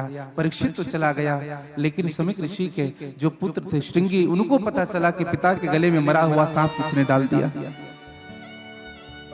तुरंत गंगा का जल उठाया, कहा कि जिस दुष्ट ने मेरे पिता के गले में यह मरे हुए सर्प को डाला है, उसी तक्षक नाग के डसने से 7वें दिन उस व्यक्ति की मृत्यु हो जाएगी, ये मेरा शाप है। अब जैसे श्राप पड़ा भैया, शमीक ऋषि को पता चला कि परीक्षित को श्राप मिल गया। परीक्षित धर्मात्मा राजा है, कभी श्राप मिल गया। एक बात कहूं आप सबसे, अगर किसी व्यक्ति से थोड़ी बहुत भूल चूक या अपराध हो रहा है, तो उस व्यक्ति से जीवन में कभी संबंध मत तोड़ने का प्रयास करिएगा। समझिएगा, अगर आप सत्संगी हैं, अगर आप भक्त हैं, भूल किससे नहीं होती है। क्षमा करने वाला भूल करने वाले से बड़ा होता है। अगर किसी से अपराध हो रहा है, कर दो क्षमा। कितने दिन की जीवन है हमारे। शमीक ऋषि ने कहा, बेटा हमारा राजा है, भूख और प्यास ने उनको अपराध करवा दिया, तुमने इतना बड़ा श्राप दे दिया उनको।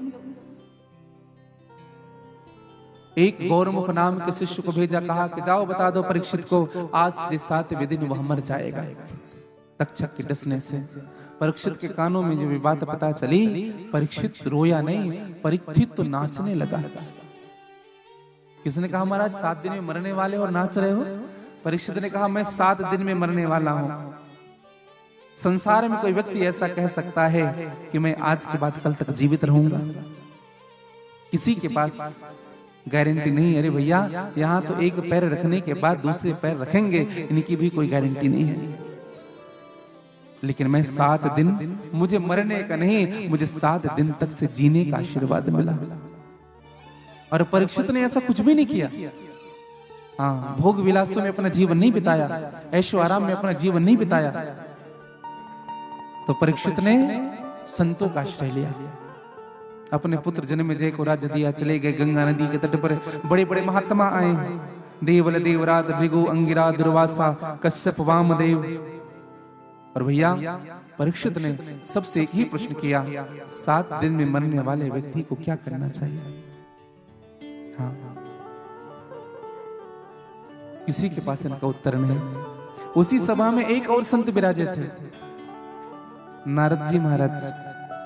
नारद जी का एक और नाम है प्रॉब्लम शूटर, समस्या को खत्म करने वाले।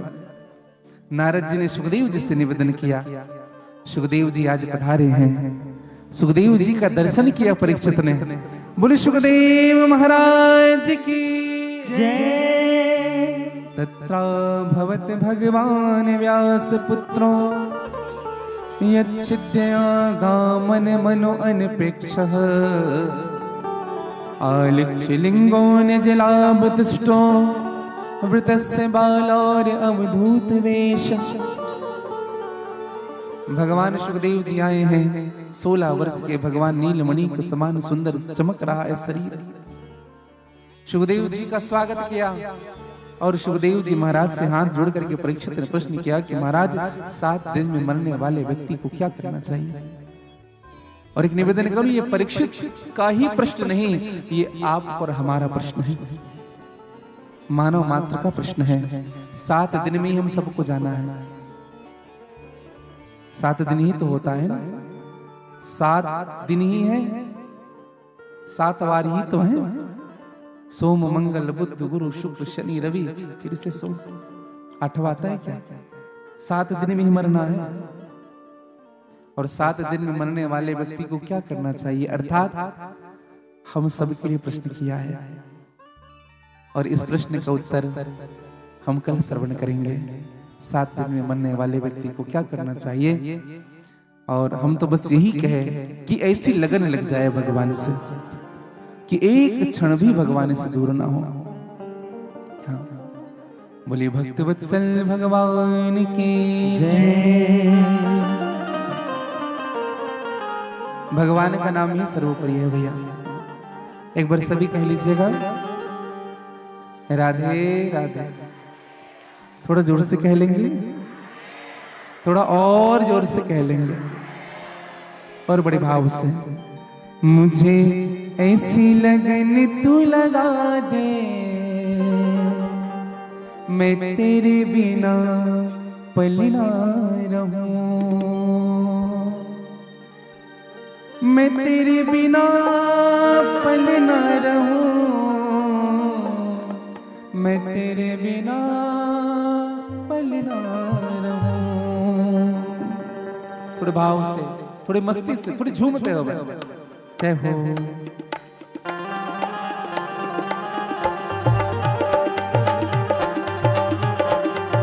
सभी अपने स्थान पर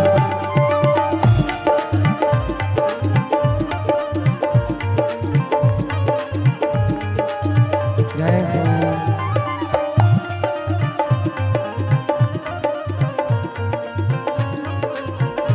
एक बार कह लीजिए श्री राधे श्री राधे।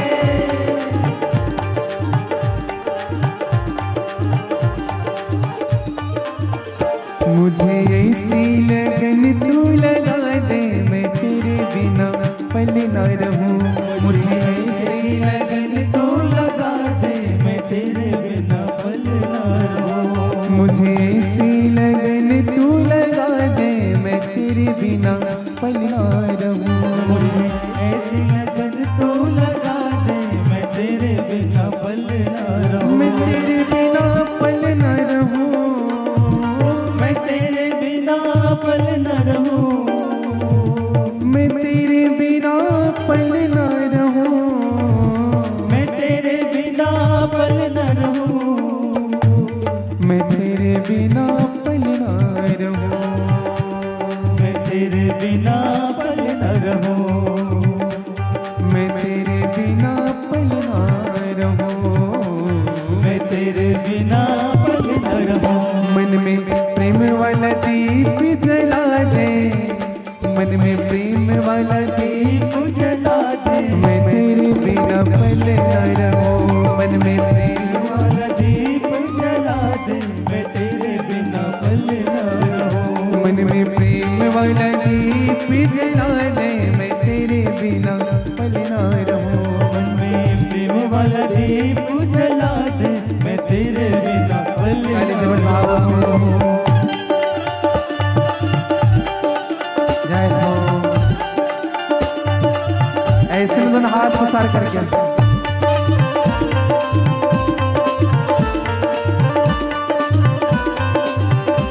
जय हो।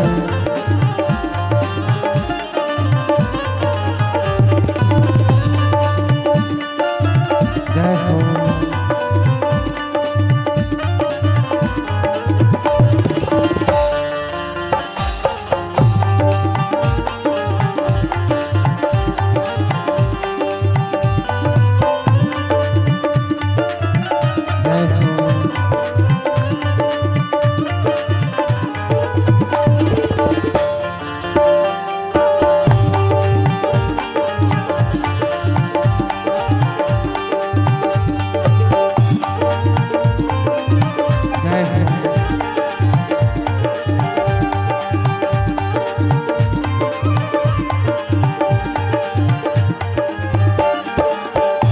जैसे जल बिन मछली पलना जिए, जैसे जल बिन मछली पलना जिए।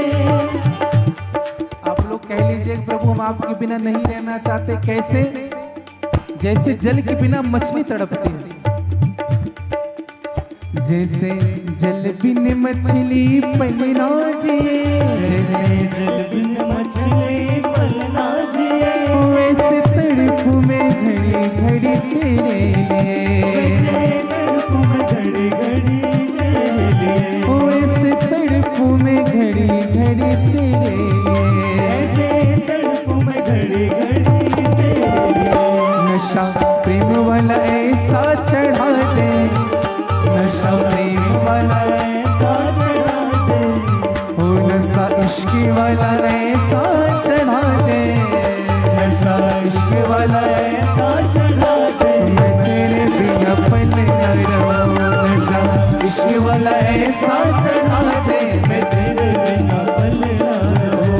मुझे ऐसी लगन तू लगा दे, मैं तेरे बिना पल न रहूं। ऐसी लगन तू लगा दे, मैं तेरे बिना पल न रहूं। बड़े भाव से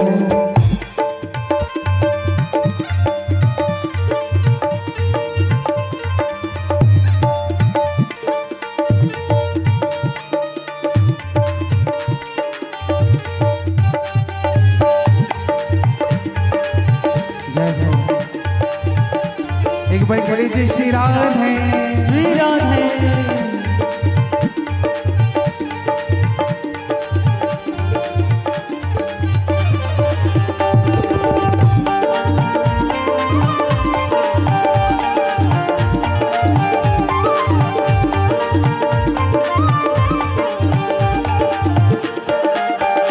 तेरे चरणों की धूल में मैं मिल जाऊं, चरणों की धूल में मैं मिल जाऊं। तेरे चरणों की धूल में मैं मिल जाऊं, चरणों की धूल में मैं मिल जाऊं। अब आशा यही है कहीं दूर न जाऊं, अब आशा यही है कहीं दूर न जाऊं। अब आशा यही है कहीं दूर न जाऊं, अब आशा यही है कहीं दूर न जाऊं। ऐसा भक्ति का रंग चढ़ा दे, ऐसा भक्ति का रंग चढ़ा दे, ओ ऐसा भक्ति का रंग चढ़ा दे, ऐसा भक्ति का रंग चढ़ा दे। मैं तेरे बिना पल न रहूं, ऐसा भक्ति का रंग चढ़ा दे, मैं तेरे बिना पल न रहूं। मुझे ऐसी लगन तू लगा दे, मैं तेरे बिना पल न रहूं। मुझे ऐसी लगन तू लगा दे, मैं तेरे बिना पल न रहूं। एक बात कहें आपको, हमें लग रहा है कि भक्ति का रंग चढ़ नहीं रहा है। अगर चढ़ता तो फिर आनंद और खुशी से हम झूमते। आनंद ले लीजिएगा बड़ी भाव के साथ, बड़ी आनंद के साथ, बड़ी मस्ती के साथ। दोनों हाथ बसा लेंगे। भगवान के बिना एक पल भी जिनको रहने का मन ना करे, एक पल भी। किनको ऐसा लगता है कि भगवान के बिना एक पल ना रहे? अच्छा, किसी की आवाज आ रही है आप तक? हम सबको लगता है, तो जब लगता है तो कह लो ना। दोनों हाथ पसार करके जय हो, जय हो।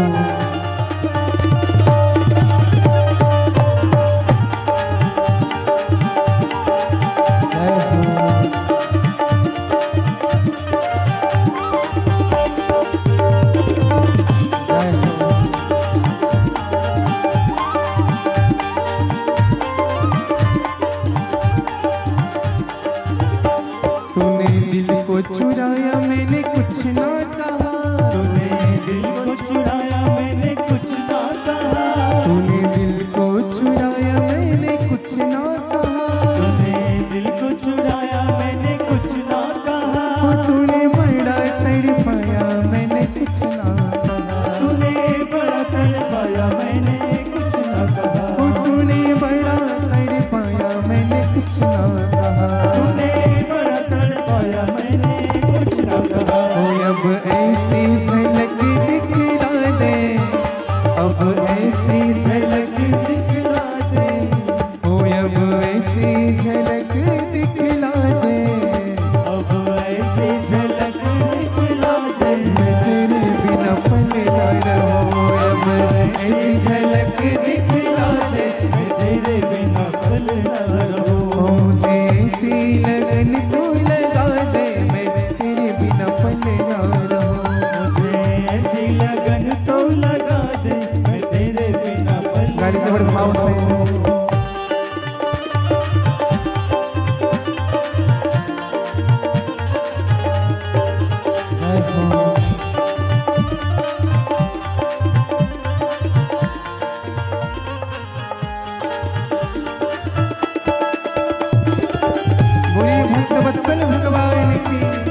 राधे राधे, जय राधे राधे,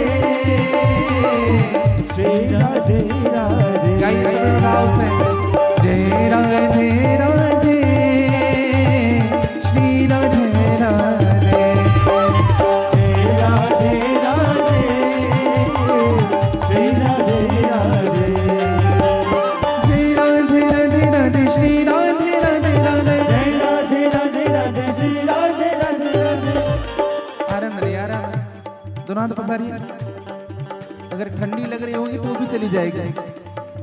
सीधे हाथ पसार करके, जय राधे राधे राधे, श्री राधे राधे राधे, जय राधे राधे राधे, श्री राधे राधे राधे, जय राधे राधे राधे, श्री राधे राधे राधे, जय राधे राधे राधे, श्री राधे राधे राधे, जय राधे राधे राधे, श्री राधे राधे राधे, जय राधे राधे राधे, श्री राधे राधे राधे, जय राधे राधे,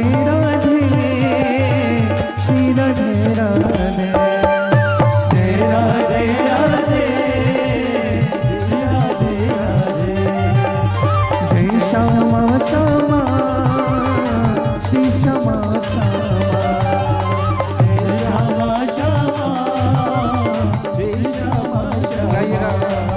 ओ जय राधे राधे राधे, श्री राधे राधे राधे, जय राधे राधे राधे, श्री राधे राधे राधे, जय राधे राधे राधे, श्री राधे राधे राधे, जय राधे राधे राधे, श्री राधे राधे राधे, ओ जय राधे राधे राधे, श्री राधे राधे राधे, जय राधे राधे राधे, श्री राधे राधे राधे, ओ जय राधे राधे राधे, श्री राधे राधे राधे, जय राधे राधे राधे, श्री राधे राधे राधे, जय राधे राधे, श्री राधे राधे, जय राधे राधे, श्री राधे राधे, जय राधे राधे, श्री राधे राधे, जय राधे राधे, श्री राधे राधे, जय श्यामा श्यामा, श्री श्यामा श्यामा, जय श्यामा श्यामा, श्री श्यामा श्यामा, जय श्यामा श्यामा, श्री श्यामा श्यामा, जय श्यामा श्यामा, श्री श्यामा श्यामा। बोले राधारानी सरकार की जय। बोले आज के आनंद की जय। श्री सुखदेव जी महाराज की जय। जय जय श्री राधे।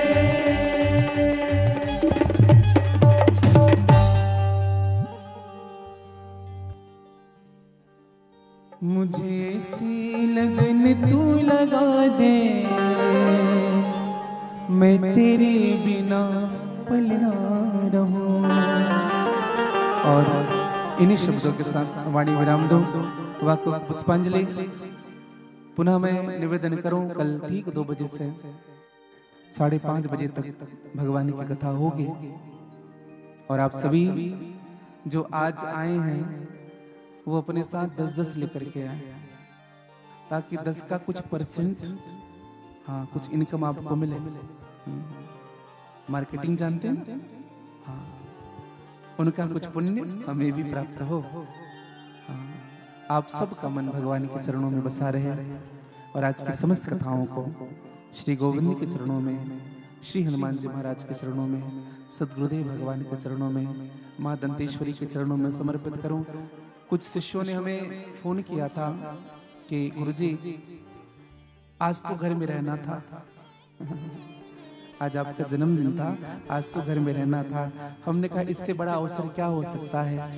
माँ दंतेश्वरी के गोद में कथा हो रही हो, भागवत जी की सन्निधि में कथा हो रही हो, और भगवान की कथा में जन्मदिन का अवसर निकल रहा है।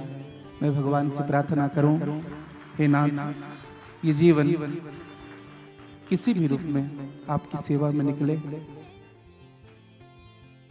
इस मन को सदैव अपने चरणों पर बसा करके रखिएगा। अपने विमल भक्ति प्रदान करे। जीवन में जो मेरे हित में हो, आप वही मेरे साथ न्याय करें। जय श्री कृष्ण, जय श्री राधे। जय जय।